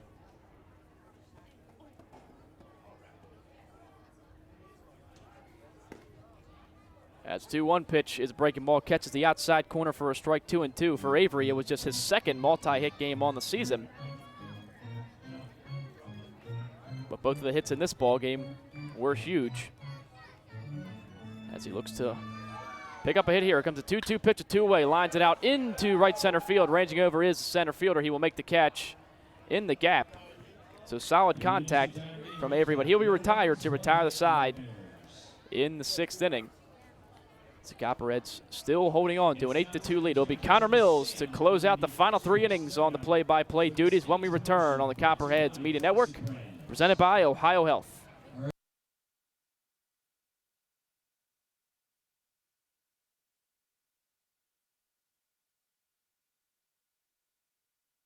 It's a grand slam when you shop locally. Look for the Athens Area Chamber of Commerce logo and be sure to support the businesses that support the Athens Sandlot, our very own Copperheads, and our community.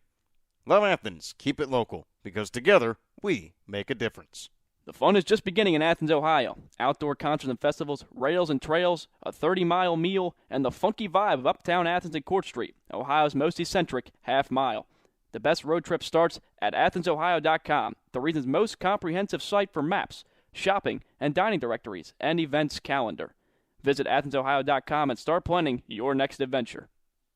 Classic brands Budweiser and Yingling are all proud supporters of Copperheads Baseball. Please drink responsibly and always use a designated driver. Responsibility matters. Donato's is the exclusive pizza provider of the Southern Ohio Copperheads. With toppings loaded from edge to edge, Donato's Pizza will be sure to satisfy your hunger. Located at 688 East State Street in Athens, make Donato your pizza of choice today. Order by calling 740-529-5049 or order online at donatos.com. Southern Ohio Copperheads would like to show our support for Echoing Hills. Echoing Hills provides individuals a... My name is Chris Gambit from Louisville, Kentucky. Shout out to all my Bellarmine Knights. You're listening to Copperheads Media Network. Top of the 7th inning, Copperheads 8, Clippers 2.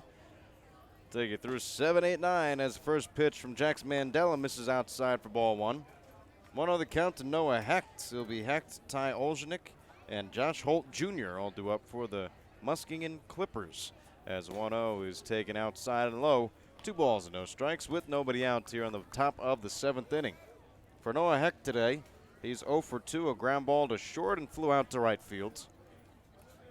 Mandela from the windup, now he's ready. The ball is lined out into left field through the hole between third and short. And that's a leadoff single for the Clippers here in the top of the 7th inning. Yeah, Hecht just jumped on that 2-0 pitch, got a one he liked up in the count. He roped it out in the left field. So we've seen a couple kind of back-to-back games now. The Clippers have been able to pick up the hits, but just unable to string them together, much like the issue the Copperheads had earlier in the season. Line drive foul down the left field line. A flurry of fans, many of them 10 or younger, rushing over. 0-1 the count. Ty Olshanek at the plate. Olshanek walked and struck out 0 for 1 as the fastball misses outside. 1 ball and a strike. Olshanek did not play in the first game against the Copperheads yesterday. Did play against the Steam on the 19th as the fastball misses high. 2 balls and a strike now. As if Mandela was able to complete this outing, it would match his longest on the season of 7 innings, which is what he did in his last start. So definitely giving you the longevity at his starts. Well, he's down in the count, 3 balls and 1 strike now to Ty Olshanek. For Mandela, did go 7 innings, but that was the most runs he's allowed in a game. 5 runs, 4 earned. 3-1. Fastball swung on and missed. Ball that was probably ball 4, high and inside. Mandela will take it as the count is full. 3 balls and 2 strikes with nobody out here on the top of the 7th inning. Copperheads with a 6-run lead. It's 8-2 in favor of Southern Ohio. Jackson Mandela from the stretch. He looks in. The pitch, fastball fouled straight back and hits the light pole, carrying a speaker. Count remains full at 3-2.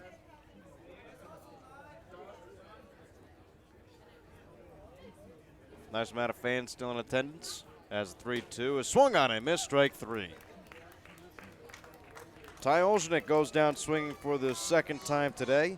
The 4th strikeout for Jackson Mandela. And the first out here in the top of the 7th inning. Yeah, you mentioned the 4th strikeout, but 3 of them have come in now the 6th and 7th innings. So getting better, it appears, as he goes along, as he wasn't getting too many swings and misses earlier in the outing, but no, he wasn't. We'll even go back further, 1 more inning. He's gotten all the strikeouts in the previous 3 innings. As now a fly ball shallow into right field. That gets down. The throw will go to second, and no. Safe is the call. Off the bag with shortstop Glasser. Nice throw from the right fielder, Reese Trahey. Trahey tried to get Noah Hecht, who was caught in between first and second on a shallow fly ball. Didn't know if it was going to be caught by Trahey or not. It was not, and Trahey fired to second just a little offline. Yeah, Olejnik had to wait to see if it would drop as Trey, you saw him trying to shield the sun out there in right field, but it falls a step in front. It was a strong throw, just pulled Glasser a little bit off the bag. Top of the lineup now, Austin Eifrid at the plate. He takes first pitch, called strike, 0-1. It will be Noah Hecht on second base. Josh Holt Jr. is the man on first. Mandela on the mound. Scott Combs behind the plate as the fastball hits the outside corner. Mandela is ahead on the count to Austin Eifrid, 0-2. Copperheads 8 runs on 7 hits, no errors, 2 runs, 6 hits, and 3 errors for the Muskegon Clippers. The 0-2, foul ball straight behind the press box and out of play. Copperheads do have a couple of guys warming up in the bullpen. Can't see the numbers or anything, but there is motion. Nothing going on in the Muskegon bullpen. 0-2 count. Mandela from the stretch. The pitch. Breaking ball grounded over to Ben rushing at third. To second for 1 out into right field. The throw gets away from the second baseman Iverson. 1 run will come in to score. The throw will go to third base to try to get Josh Holt Jr., but he's in sliding. It'll be an unearned run against Jackson Mandela, and the Muskegon Clippers tack on 1 more with only 1 out here in the top of the 7th inning. Yeah, kind of uncharacteristic to see from Ben rushing. We've seen him make strong throws all season long. You see the throw just gets away from Zach Iverson at second, and unable to get anybody out, and now try to settle down and get these next 2 guys out. First pitch is a ball to Nolan Bryant. Bryant today is 0 for 3, but he bats here with runners at the corners and only 1 out here in the top of the 7th inning. Josh Holt Jr. is on third, and on first is Austin Eifrid, as that ball missed for a ball. 2 balls, no strikes, 1 out. Clippers had not scored a run since the 4th, as that one swung on and fouled straight back. 2 balls and a strike now.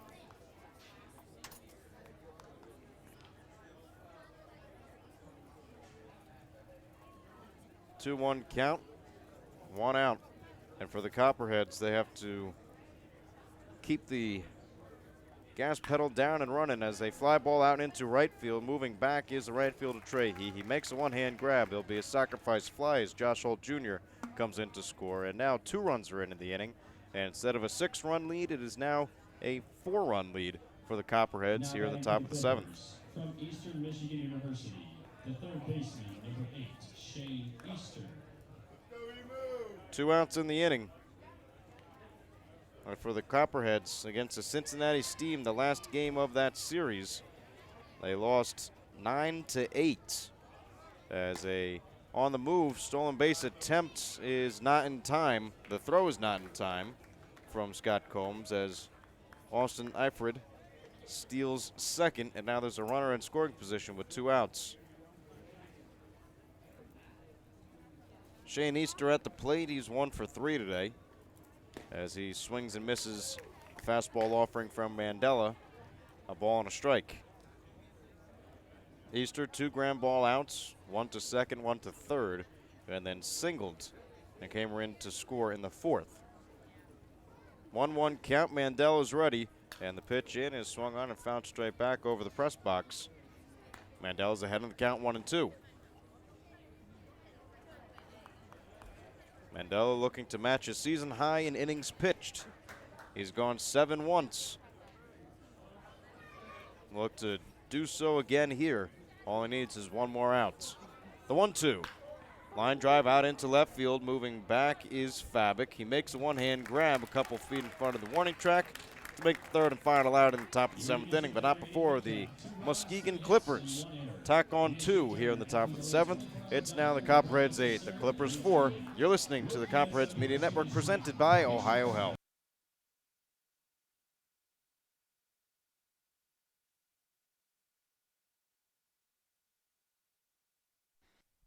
Don't forget to stop by Kona Ice behind the press box on the third base side, locally owned and operated by Rich Hayes of Athens. They offer tropical shaved ice in an assortment of flavors, and be sure to ask about their fundraising opportunities.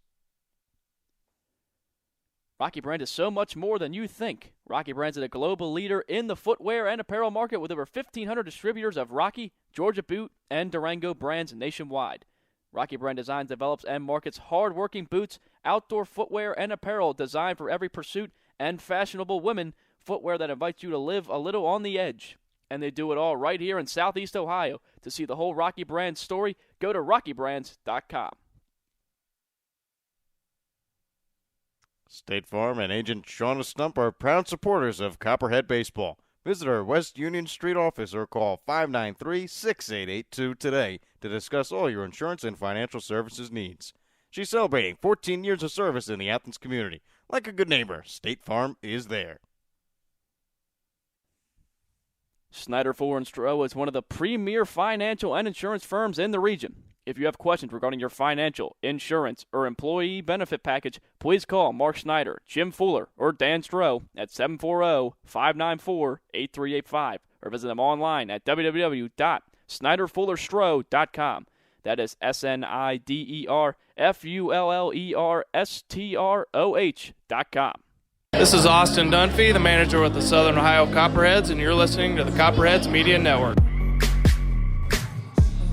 Bottom of the seventh here at Bob Wren Stadium in Athens, Ohio, where the Southern Ohio Copperheads hold a 8-4 lead over the Muskegon Clippers. It'll be Scott Combs, Ben Rushing, and Tanner Glass all due up here in the bottom of the seventh. And a new man on the mound for the Muskegon Clippers. It'll be number 26, Daniel Mcmichael.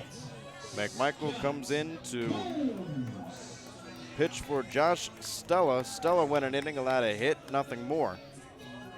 Stella replaced Jacob Gilhouse, who replaced Joe Methner, who went 3 1/3 and would be the losing pitcher on record, as the first pitch is swung and a missed by Scott Combs. 0-1. As of right now, the winning pitcher on record would be Jackson Mandela, who's gone 7 and has matched his season high in innings pitched, as the 0-1 is on the way. An off-speed pitch misses low and away. Evens up the count at 1-1. Scott Combs on the day grounded out to short. He walked, came around to score, and then reached base paths by an error from the third baseman, Shane Easter, as he swings and misses on the pitch from Daniel Mcmichael. Brings the count to 1-2 strikes.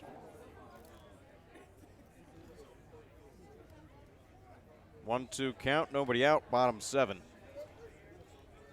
Scott Combs looking for his first hit of the day. Reached on a walk and an error.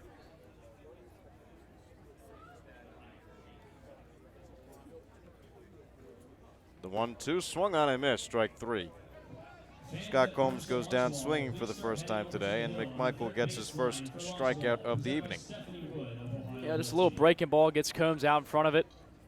Coming in is Mcmichael. Quickly getting a strikeout as they try to continue to hold the Copperheads at bay. As you see, they played a couple runs last inning, they got the Clippers within grand slam range at 8-4. So bullpen just trying to keep the score the same. First pitch is high and inside to Ben Rushing. 1-0. Daniel Mcmichael from Bronson, Michigan, in Adrian College. 5'11", 195-pound senior. Sports a 8.75 ERA.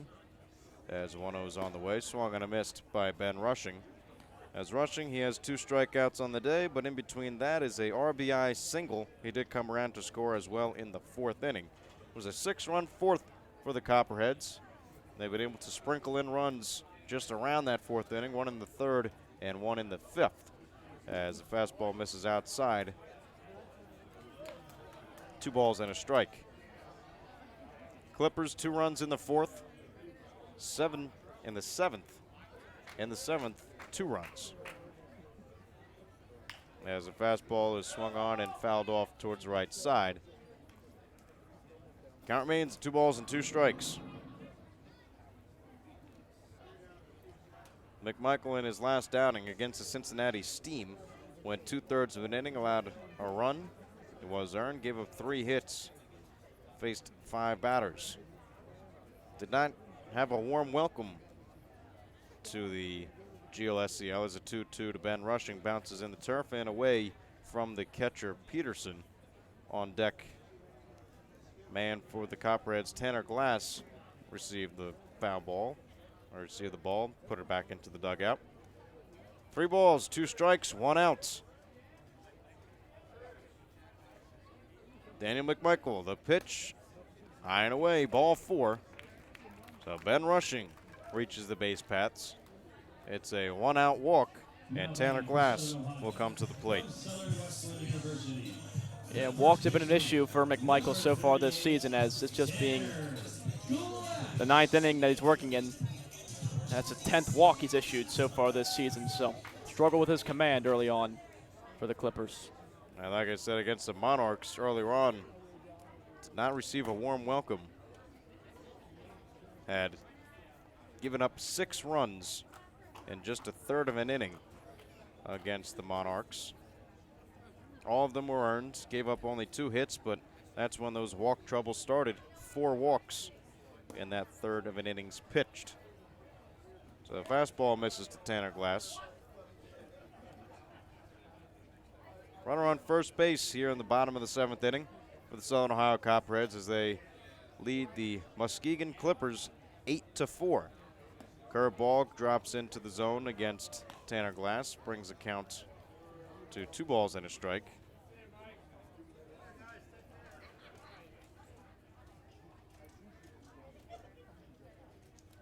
Two-one the count, 1 out.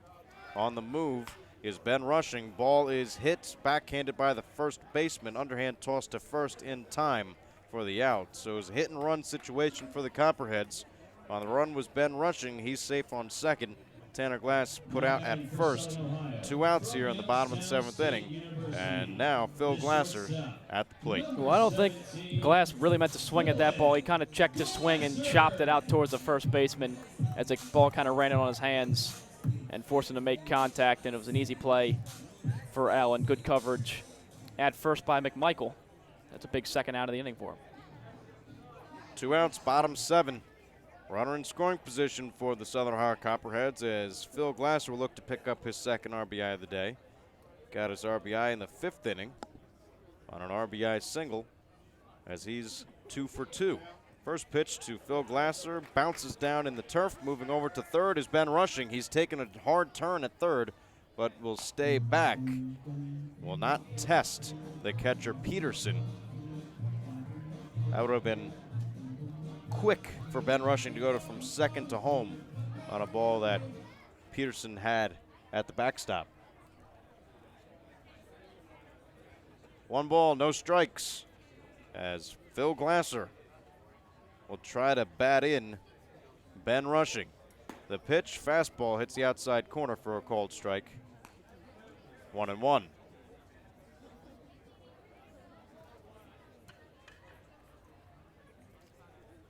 Glasser with singles in the 3rd and the 5th, walked in the 4th. Has scored 2 runs as he swings and fouls one straight back into the netting. 1 ball, 2 strikes.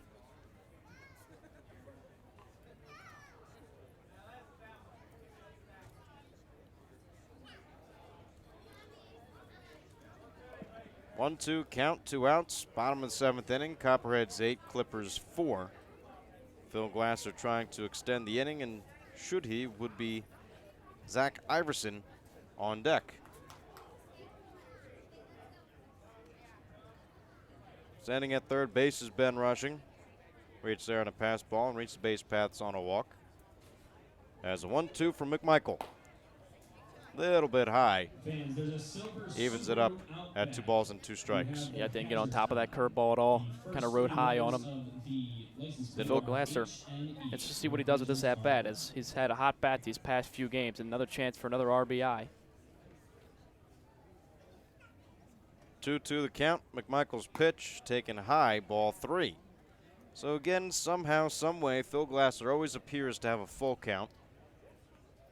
Second full count at bat for Glasser today.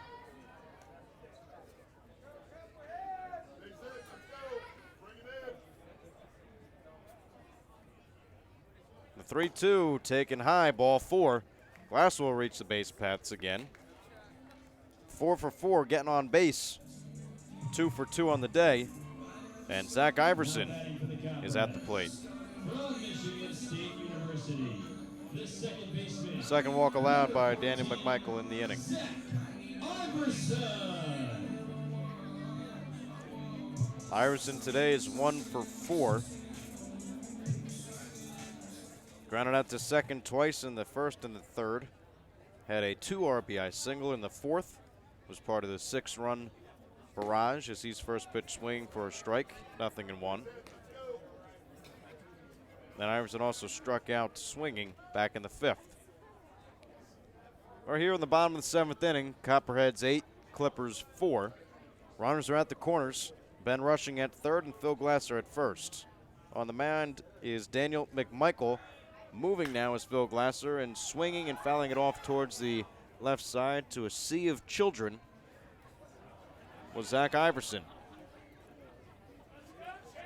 There's like 50 kids over there running after that foul ball right now. At least 50. And now they're chasing the kid who has the ball. Exciting activities going down the left field line. 0-2 count to Zach Iverson with runners at the corners. The 0-2 on the move is Phil Glasser, and another foul ball from Zach Iverson. I think eventually those kids tired out maybe just a bit, or somebody might have taken the foul ball, because all foul balls have to be returned to the home team dugout. But instead, now they found a tennis ball and threw a tennis ball over near third base coach Austin Dunphy. Not intentional. Just kids having fun. I think the launch ball is coming up soon. So they might have gotten the tennis balls a little bit earlier. And that'll be a wild one today. As the 0-2 swung on, fouled off towards foul ground, making a diving catch is the third baseman Easter to retire the side. Fantastic play from Shane Easter, ranging into foul territory, diving on his knees to make the play. And even though there's runners at the corners, the Copperheads will go quiet here in the bottom of the 7th. It's the Copperheads 8, the Clippers 4. We'll be right back on the Southern Ohio Copperheads Media Network, presented by Ohio Health.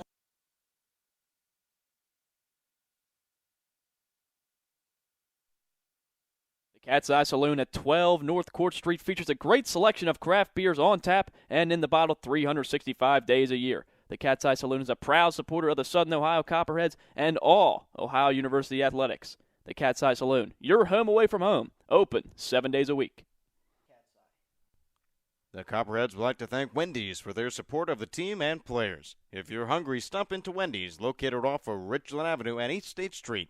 Check the back of your ticket stub for a free small Frosty with any purchase.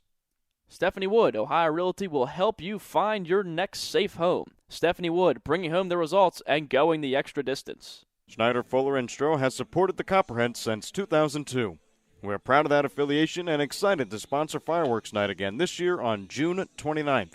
As one of the premier financial and insurance firms in the region, Schneider, Fuller, and Stroh is focused on helping our clients secure their financial future. What's your plan? Give them a call at 594-8385.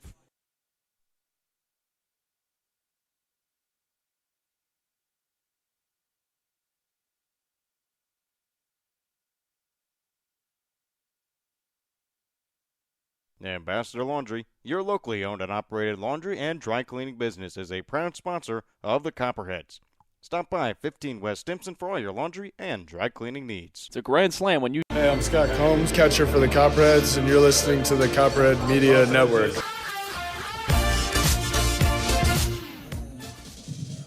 Top of the 8th inning, Copperheads 6 outs away from having their longest winning streak of the season. Currently, they've won back-to-back games, one against the Grand Lake Mariners and one against the Muskegon Clippers. As we're here in the top of the 8th inning for the Clippers, Micah Allen, Trey Morris, and Cooper Peterson. Jackson Mandela, his day is done. He went 7 innings, allowed 7 hits, 4 runs. Only 3 were earned. Gave up 2 walks and struck out 4 batters as first pitch from Braxton Kelly on the evening is swung on and fouled straight back over the press box. Count is at no balls and 1 strike. 0-1, ground ball over towards the shortstop, Glasser. He has it, takes a hop, throws on the move, and in time to get the first out here in the top of the 8th inning. Now batting for the Clippers. For Braxton Kelly from Ohio University, 6'3", 185 pounds. Fastball touches around 90s. Has not given up an earned run, has given up a run, one to the Hamilton Joes in his last outing on June 16th. Has another foul ball straight over the press box. This one from Trey Morris, the designated hitter. Morris today is 0 for 3, grounded out to first, popped out to first in foul territory, and then also struck out looking. Breaking ball in the zone for a called strike. 0-2. Braxton Kelly quickly ahead on Trey Morris. Just to point out, Daniel Cruz came in for Ben Rushing at third base in this half of the inning. So Ben Rushing out of the game as a infield fly. Trey Morris pops up to the first baseman again in today's game. He's 0 for 4, and now 2 outs here in the top of the 8th inning.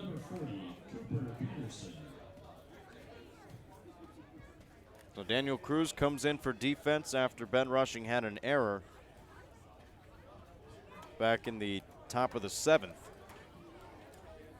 First pitch swing, it's a little nubber right back to Braxton Kelly, but off the foot of Cooper Peterson, who will try and walk it off.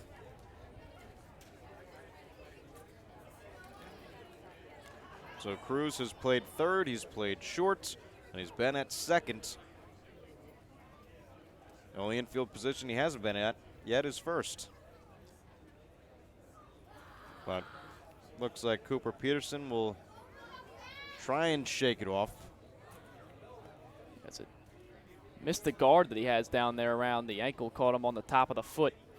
Obviously, very painful. I've done it a time or two. Doesn't feel good. I bet not. The 0-1. Fastball misses low. 1 ball and a strike. Copperheads are a perfect 2-0 against interdivision play, as this one's a high pop-up in the infield. Second baseman Zach Iverson moves over into about the first baseman position to make the one-hand grab and retire the side. 1-2-3 inning for Braxton Kelly as we head to the bottom of the 8th. You're listening to the Copperheads Media Network, presented by Ohio Health.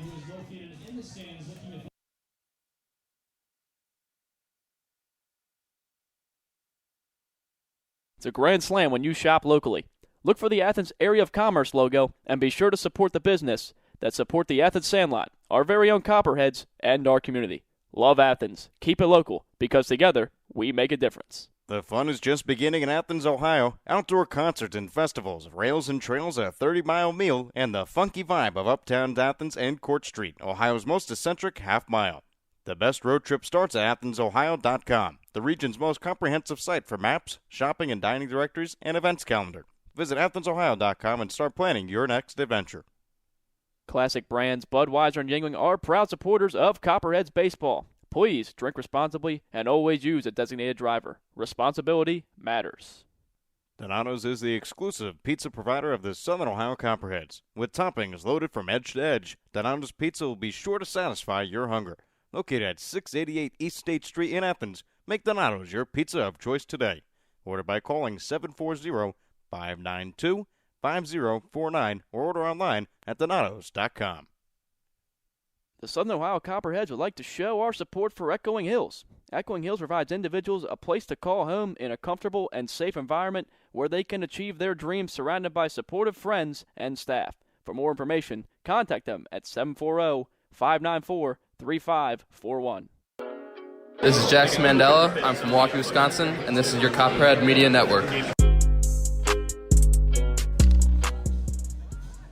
Bottom of the 8th inning, Copperheads 8, Clippers 4, and the Clippers will bring in a new arm, their 5th arm of the day, as the throw down from the catcher Peterson.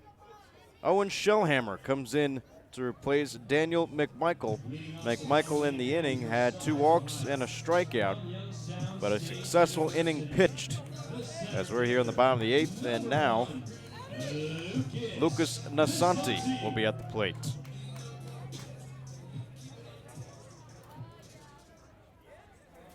Owen Shellhammer now on the mound. 6-6 as he first pitch goes inside, hits the arm guard of Lucas Nasanti. Nasanti quickly just rips it off and jogs down to first. One pitch, a hit by pitch, the third hit by pitch of the day. And the Copperheads' lead on hit by pitches in the season extends as they were tied for first with 18. Now they've got 21. Yeah, they seem to have a knack for getting hit by the ball this season. It seems like at least once or twice a game, sometimes maybe even 3 times, someone's getting plunked. So, You never know. No idea why the Copperheads keep on getting hit by a pitch. As a line drive out into left field. It was hit hard, but right at the left fielder, Holt Jr., who throws it back in, having to hold off on first is Lucas Nasanti. It's a loud out for Sebastian Fabic here in the bottom of the 8th inning, the first out of the inning. And Reese Trahey will come into the bat.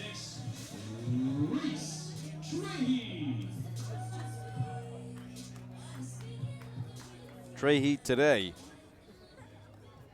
1 for 3, was hit by a pitch back in the first, popped out to center field, and then grounded out to first. Had a single in the 6th as the first pitch to Reese Trahey misses outside, 1-0.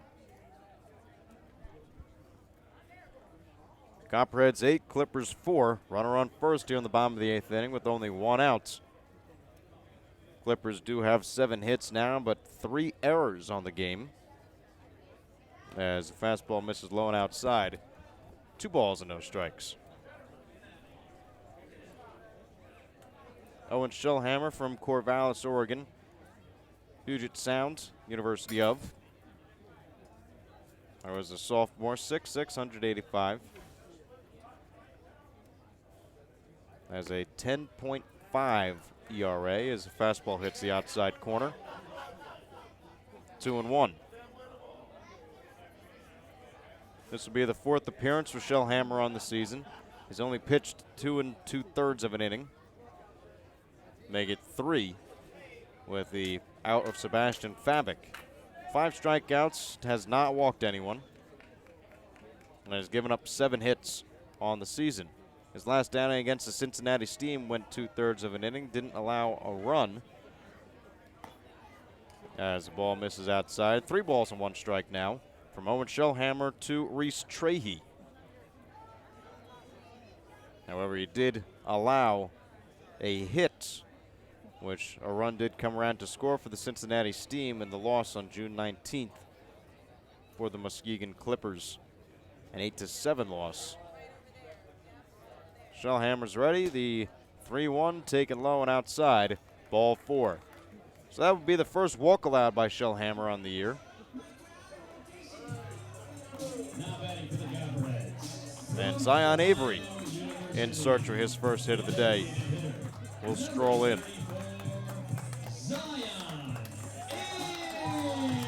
And Shellhammer, I mean, as you mentioned earlier, has that pretty inflated ERA right now, and you know, walking and hitting guys start off innings isn't going to help that out. No, not at all. Clippers don't need to dig themselves into a bigger hole here, already trailing by 4 with just 3 outs to work with. So it's going to really buckle down and try to work his way out of this. Runners on first and second base here in the bottom of the 8th inning. Copperheads 8, Clippers 4. Zion Avery, who's received a nice ovation for coming into the plate. He thought about swinging, but will hold off on a fastball that rides high. 1-0. Zion Avery flew out to center field twice and had 2 ground balls to the left side, 1 to third, 1 to short, as he is 0 for 4, looking to go 1 for 5. Shellhammer from the stretch, he deals curveball that bends into the zone, in for the first strike. 1-1 the count with 1 out.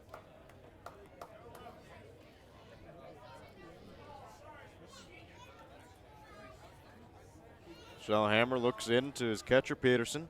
Now he's ready. Checks back the runner on second. Now deals to the plate, breaking ball. Another one that curves in for a called strike. Might have been a little high, according to Zion Avery, but he'll have to deal with a 1-2 count now.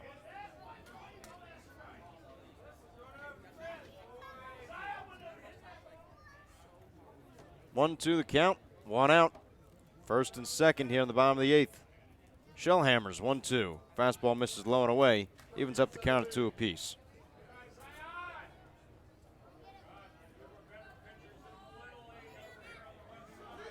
On deck is Scott Combs, and then it will be Daniel Cruz, who came in for Ben Rushing. Went in for defense in the 7th. This one line drive deep out into left field, back at the wall, and it is off the face of the wall. 2 runners are trying to advance. No one will score. It's a long single for Zion Avery, who crushed one just about a foot away from getting his 3rd home run, and that does bring a couple fans to their feet. Give him a standing ovation. That was a hard hit ball. That it was, and I guess Nasanti and Trey had to wait up to see because it looked like left fielder Holt Jr. had a beat on it at first, but he backs up and he ran out of room and it gets off the wall as Trey almost overran Nasanti rounding second there, so he had to back up into second base and Nasanti pulled in the 3rd. So as you mentioned, a long single, but the power that Avery has shown these past couple ball games has been pretty impressive. Scott Combs takes first pitch in from Owen Shellhammer for a called strike, 0-1. For Zion Avery, he only had 1 home run in the entire spring ball season for the Ohio Bobcats.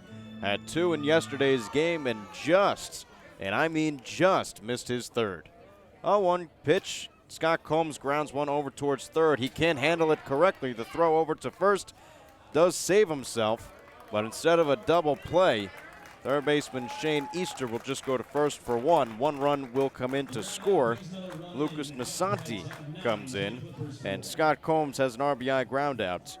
Copperheads extend their lead 9-4. Yeah, Easter came in and looked like he rushed a little bit as he took the ball off the fist of his glove, or off the heel of his glove, I should say, and it gets away from him. So takes away the chance at turn 2. And the Copperheads keep on adding on runs. Now inching closer to scoring double digits in back-to-back games. Daniel Cruz does come to the plate. First appearance for him today. He's first pitch swinging and fouling it off towards the right side, and that one will go out of play. Runners are on 2nd and 3rd for the Copperheads here in the bottom of the 8th inning. 1 run already in on an RBI ground out from Scott Combs. Daniel Cruz coming in for defensive purposes. And Cruz, 10 hits and 30 at-bats, batting .333 this season as a breaking ball hits the inside corner. No balls, 2 strikes, 2 outs here in the bottom of the 8th.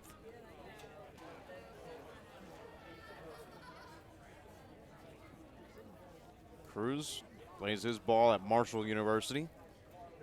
But on this season, he's gotten 8 RBIs, 6 runs scored, as the 0-2 is a slow roller over near the 3rd base line. It'll be caught by the hand of Reese Trahey, just running down the line in foul territory. So he was in foul territory, so it's not an out. Count remains no balls and 2 strikes. It'll be a 6-hour drive for the Muskegon Clippers at the conclusion of this game. Reason why the time was moved up from 7 o'clock to 5:30 as a foul ball from Daniel Cruz out of play. Cruz battling 0-2. Yeah, and he came in ready to swing off the bench. Sometimes pretty tough. Coming in cold. Try to come in and get an at-bat, but Cruz is taking a lot of hacks. Trying to get a pitch from Shellhammer that he likes here. No balls, 2 strikes, 2 outs, 2 runners in scoring position. Zion Avery is on second base. He had a long single moved over on the ground out from Scott Combs. And on third base is Reese Trahey. The 0-2 from Shellhammer taken low for the first ball in the count. 1-2 to Daniel Cruz.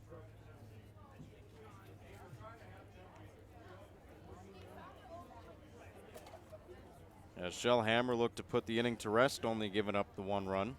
As 1-2 is delivered, taken low and outside. Evens up the count at 2 balls and 2 strikes. But Owen Shellhammer, his ERA started around 14 and then has slowly declined since then, sitting at 1050 before coming into today. The 2-2 from Shellhammer, swung on, ground ball over, and a diving stop by the third baseman Easter. He gets up, the throw is on a hop, but can't be handled by the first baseman Allen. On the board, it says it'll be an error. It was a tough play to make, but the Copperheads put up double digits in today's game. It's 10-4, Southern Ohio. Yeah, it's definitely a tough error to pick up there for Easter, as he made a nice diving play in the hole and then just couldn't make the throw in time. I mean, it would have been a bang-bang play at first anyway for Cruz, who was flying down the line. But for now, it's an error. That's the fourth error on the Clippers in the ball game. So it's a 4 runs, 7 hits, 4 errors for the Clippers, as the first pitch is taken low to Tanner Glass for ball 1. Daniel Cruz knocks in his 7th RBI of the year. Or check that, his 9th RBI. Runners at the corners here in the bottom of the 8th inning. 2 runs already in, as the Copperheads now have a 6-run lead. Daniel Cruz is on the move. The throw down to second base is safe. The throw beat Cruz to the bag. However, Daniel Cruz will be credited with his 4th stolen base of the year, as now it's runners at second and third with 2 outs. A close play from Scott Bonner, the field umpire.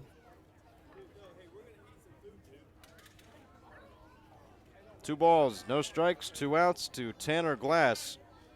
Glass looking for his first hit of the day. As he swings, this one's going down into the corner along right field, but instead it will dump into the bullpen for the Clippers.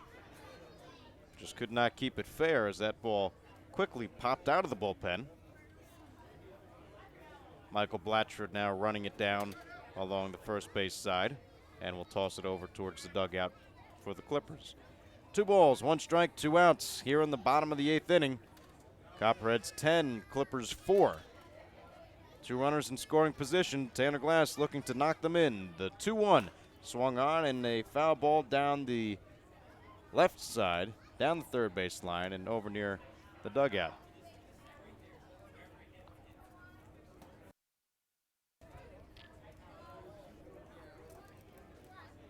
Two count, 2 outs. Tanner Glass trying to get a hit. The pitch, breaking ball into the zone, strike 3 called, and the sides retired. But not before the Copperheads plate 2 and extend their lead. It's now Southern Ohio Copperheads 10, the Muskegon Clippers 4, as you're listening to the Southern Ohio Copperheads on the Copperhead Media Network, presented by Ohio Health.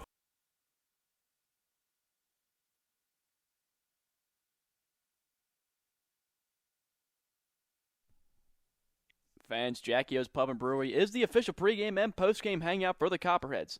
Be sure to meet us there before and after every game. From your pint to your plate, Jackie O's proudly presents over 40 beers on draft, produced right here in Athens. Newly remodeled public house and kitchen menu, uptown in-house bakery, 22-acre farm and taproom facility lunch specials, and locally sourced dinners 7 days a week. 100-plus person outdoor patio, uptown. Learn more at JackieO's.com, Instagram, or Facebook today. After the game, be sure to stop by Jackie O's Uptown or the Tap Room on Campbell Street.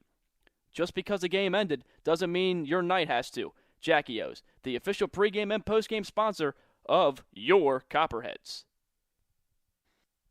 Don't forget to stop by Kona Ice behind the press box on the third base side, locally owned and operated by Rich Hayes of Athens. They offer tropical shaved ice in an assortment of flavors. This is Austin Dunphy, the manager with the Southern Ohio Copperheads, and you're listening to the Copperheads Media Network.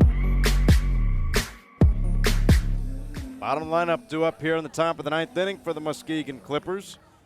Noah Hecht, Ty Oljanik, and Josh Holt Jr. are the last hopes, as the Clippers will have to plate 6 here in the top of the 9th just to tie it. Copperheads 10, Clippers 4.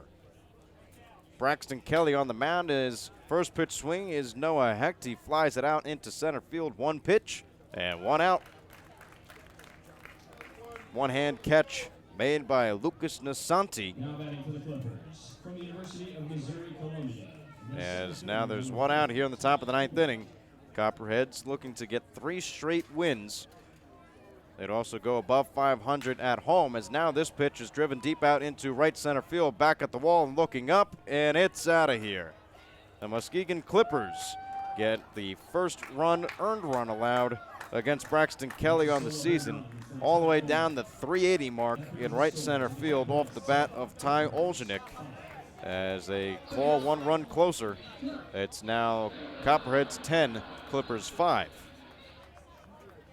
So 2 pitches, 1 for an out, 1 for a home run. They're in the top of the ninth inning. Yeah, it looked like Kelly was trying to sneak by a fastball over the heart of the plate first pitch, and Olejnik was waiting for it, puts a good swing on it, drives it out over that right center field wall. As Joshua Holt Jr. stands in from the left side, his first pitch swing and fouls it off towards the left side. Count is at no balls and 1 strike. For Olejnik on the season, that was his first home run, his 4th extra base hit. He picked up his 5th RBI as the 0-1 misses high and away to Josh Holt Jr. 1 ball and 1 strike. So 1-1 the count. Braxton Kelly from the windup. He deals low and away. 2 balls and a strike now. Josh Holt Jr. had a single his last time up as he almost breaks his bat. Ground ball over to short. It's going to be tough, and this one is in time. Shortstop Glasser throws it on over to Glass. A great stretch from Glass at first to get the speedy Josh Holt Jr. And now the Muskegon Clippers are down to their final out in the ball game. Yeah, I thought for sure when that ball was hit that Holt Jr. was going to beat it out, and it was pretty darn close play at first, but Glasser with a strong throw and Glass with a big stretch. Get him by just a half step. Line drive out into left field. They'll get down for a base hit from Austin Eifrid. Eifrid now picks up his 2nd hit of the day. He's 2 for 5, or 2 for 4, as he was hit by a pitch in the 4th. So 2-out base runner here for the Muskegon Clippers, as the Copperheads are holding on to a 5-run lead after scoring 2 in the bottom of the 8th. Braxton Kelly, first pitch, swung on, line drive, deep out into right center field, back at the wall, and this one is going to one-hop the fence and get down to the warning track. Rounding third and heading for home will be Austin Eifrid. At second base with an RBI double is Nolan Bryant. So it's been the right center field gap that's been hurting Braxton Kelly. He gives up his 1st and 2nd earned runs of the season here against the Clippers in the top of the 9th inning. Yeah, this is the most hard contact we've also seen against Kelly so far this season. As, you know, hasn't really given up too many hits out of the bullpen, but 3 pretty hard hit balls so far. The Clippers not going down lightly. Clippers, it was a 6-run lead entering into the top of the 9th. Now it's a 4-run lead. They've knocked in 2 here. As at the plate is Shane Easter. Easter takes the first pitch outside for a ball, 1-0. For Braxton Kelly, allowed his first run against the Joes, allowed his 1st and 2nd earned runs here against the Muskegon Clippers, as now a fastball is swung on and found into the mitts of Scott Combs behind the plate. Count is even at 1 ball and 1 strike. Clippers are down to their final outs as Shane Easter's at the plate. Easter had a single. He's 1 for 4 today as the fastball hits the outside corner. And now the Muskegon Clippers are down to their final strike. 1 ball, 2 strikes, 2 outs. Runner on second base here in the top of the 9th inning. Braxton Kelly from the stretch. He looks back to second. Now at the plate, he deals ground ball over towards third. Daniel Cruz has it, throws it on the run, and the ball game is over. The Southern Ohio Copperheads get their third straight win, their longest winning streak of the season. They win here today in Bob Wren Stadium by a score of 10-6. Winning pitcher Jackson Mandela. Mandela went 7 innings, allowed 7 hits, 4 runs, only 3 were earned, gave up 2 walks, and struck out 4 in today's ball game. And on the losing end, on the shtick, Joe Methner, making his first start, had appeared in a couple games, an relief appearance for the Clippers. But his first start, it will go down as a loss for him. Went 3 1/3, allowed 3 hits, 2 runs, 2 earned. Gave up 3 walks and struck out 1. For the Copperheads, they were able to get timely hitting, able to put everything together now for 3 straight games. Yep, and able to take advantage of the Clippers' mistakes today. 4 errors from them, but able to capitalize off it. They made them pay throughout these 2-game series when they had walks and, hit by pitches. Something they weren't doing throughout that stretch where they opened up the season at 4-8. But now 3 straight wins. This team's feeling good right now. They got 2 more this weekend against another North Division team trying to stay undefeated in interdivision play. So it's exciting to watch the Copperheads play right now. Once again, your final here at Bob Wren Stadium. It's the Southern Ohio Copperheads 10, the Muskegon Clippers 6. For the Copperheads, they now go within 1 game of 500. They are 7-8 on the season, and the Clippers fall to 5-10. Copperheads tomorrow will be against the Monarchs. 7:05 starts. Hope to see you then. For Joey Medora, this is Connor Mills signing off. We'll see you in the postgame.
So I'm here with manager Austin Dunphy after the Copperheads pick up their 3rd straight win and finish out the 2-game series sweep against the Muskegon Clippers. Coach, talk about the offense ever since the week started. I mean, now exploded for 30 runs over the past 3 games. Just talk about the change in approach and what's kind of sparked this kind of explosion you guys had.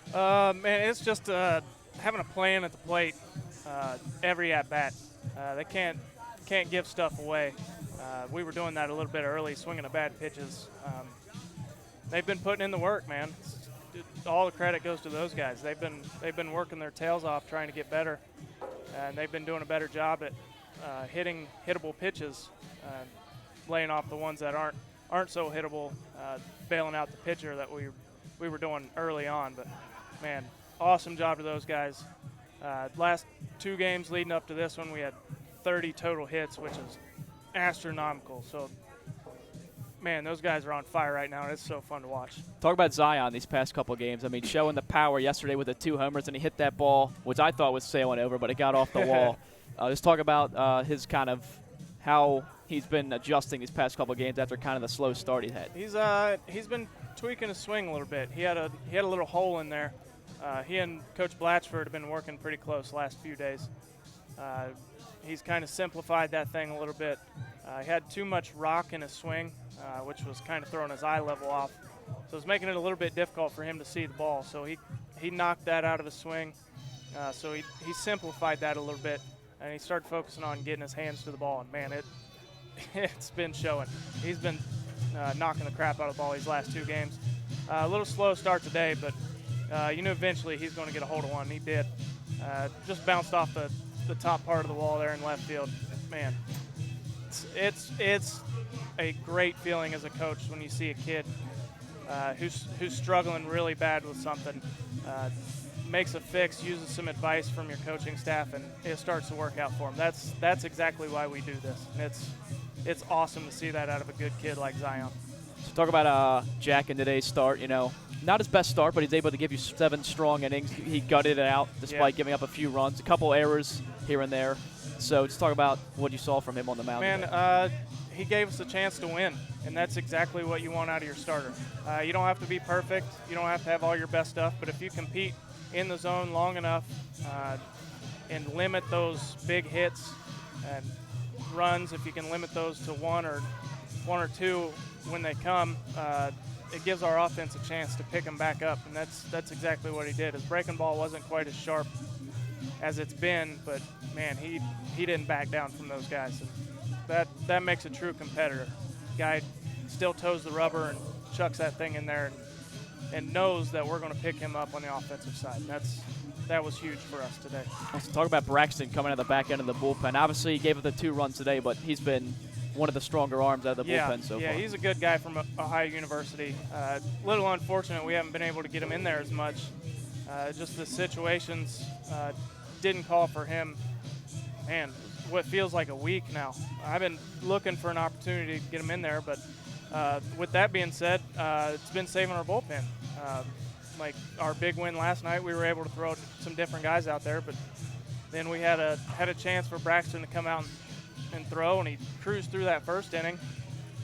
So you got to roll him back for the 9th, and he struggled a little bit, but it's still early for him. He hasn't thrown that much, so he's still figuring some stuff out too. And that's one of the hard things about being a relief pitcher is when you go back out there for another inning or a 3rd inning. A lot of people don't understand, but those guys have seen you now. The word gets spread through the dugout. This guy throws this.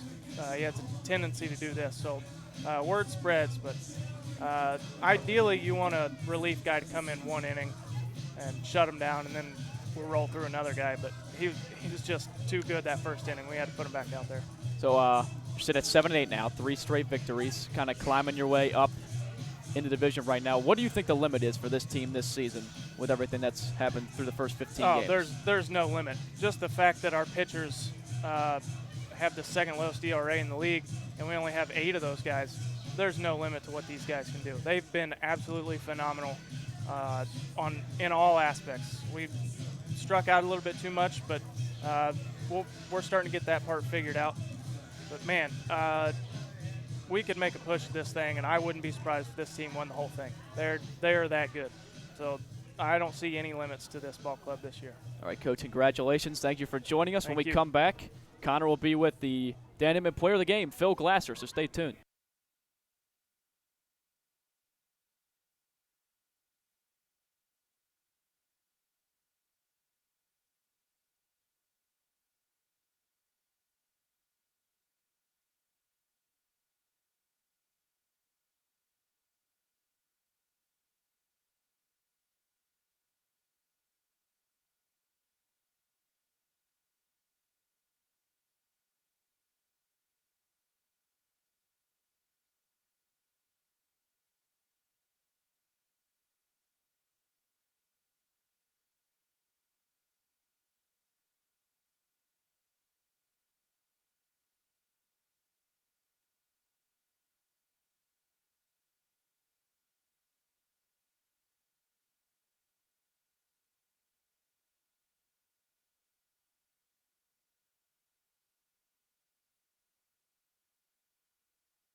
Welcome back into the Southern Ohio Copperheads postgame show, joined by the Dan Inman Player of the Game, Phil Glasser. Phil, congratulations. You're 2 for 2 out there today.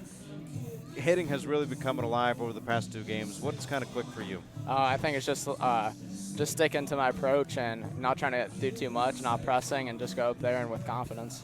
Now you're talking about, this team now has won 3 straight games. We had that one 6-hour trip where we went all the way up to Grand Lake and then came back. How big was that kind of just for team bonding? Yeah, I mean, we played a lot of games on the bus, and, it was just, everyone was, pretty relaxed, and it was pretty nice, although we were on the bus for 6 hours, to have, a day off, like in the middle of the week. And, that definitely helped the chemistry a lot, and then we came out here and just swung really good and just kind of rolled these last 2 games. Now, talking about Zion Avery, I mean, he was kind of the talk of the town yesterday. We had Zion Williamson drafted, but here in Athens, people just cared about Zion Avery. Yeah. To see him swing the bat this well, over the last 2 games, how big is it, and how does it relax the rest of the guys in the offense? Yeah, it relaxes a lot. A lot of guys just, I told Zion like a couple weeks ago when he was struggling, I said, hey, like, everyone knows, you're a good hitter and everything. I said, like, we were kind of going through the same thing. I was like, we just got to relax and, just get back to, just the basics, just not trying to do too much. And, I knew he'd turn it around, and it was nice to see that yesterday. And before this, you were telling me a little bit about Michael Blatchford. You both went to the same hitting coach. What has been the big thing that he has been preaching to you so far this season? Just, just staying middle, not trying to do too much, and, like, talking about our approach, like, just little things, just reminding me about stuff that I may have got away from. And just like little reminders like that helps a ton. But yeah, he's definitely been a great coach and, someone I can, always look up to in the future now. Now, the Dan Inman player of the game, Phil Glasser. Phil, congratulations. Thanks for being here. The Southern Ohio Copperheads pick up a 10-5 victory, their 3rd straight win in a row. We'll be back at it tomorrow against the Monarchs. 7:05 start. Hope to see you then. For Phil Glasser, Joey Medora, and Austin Dunphy, this is Connor Mills signing off. We'll see you tomorrow.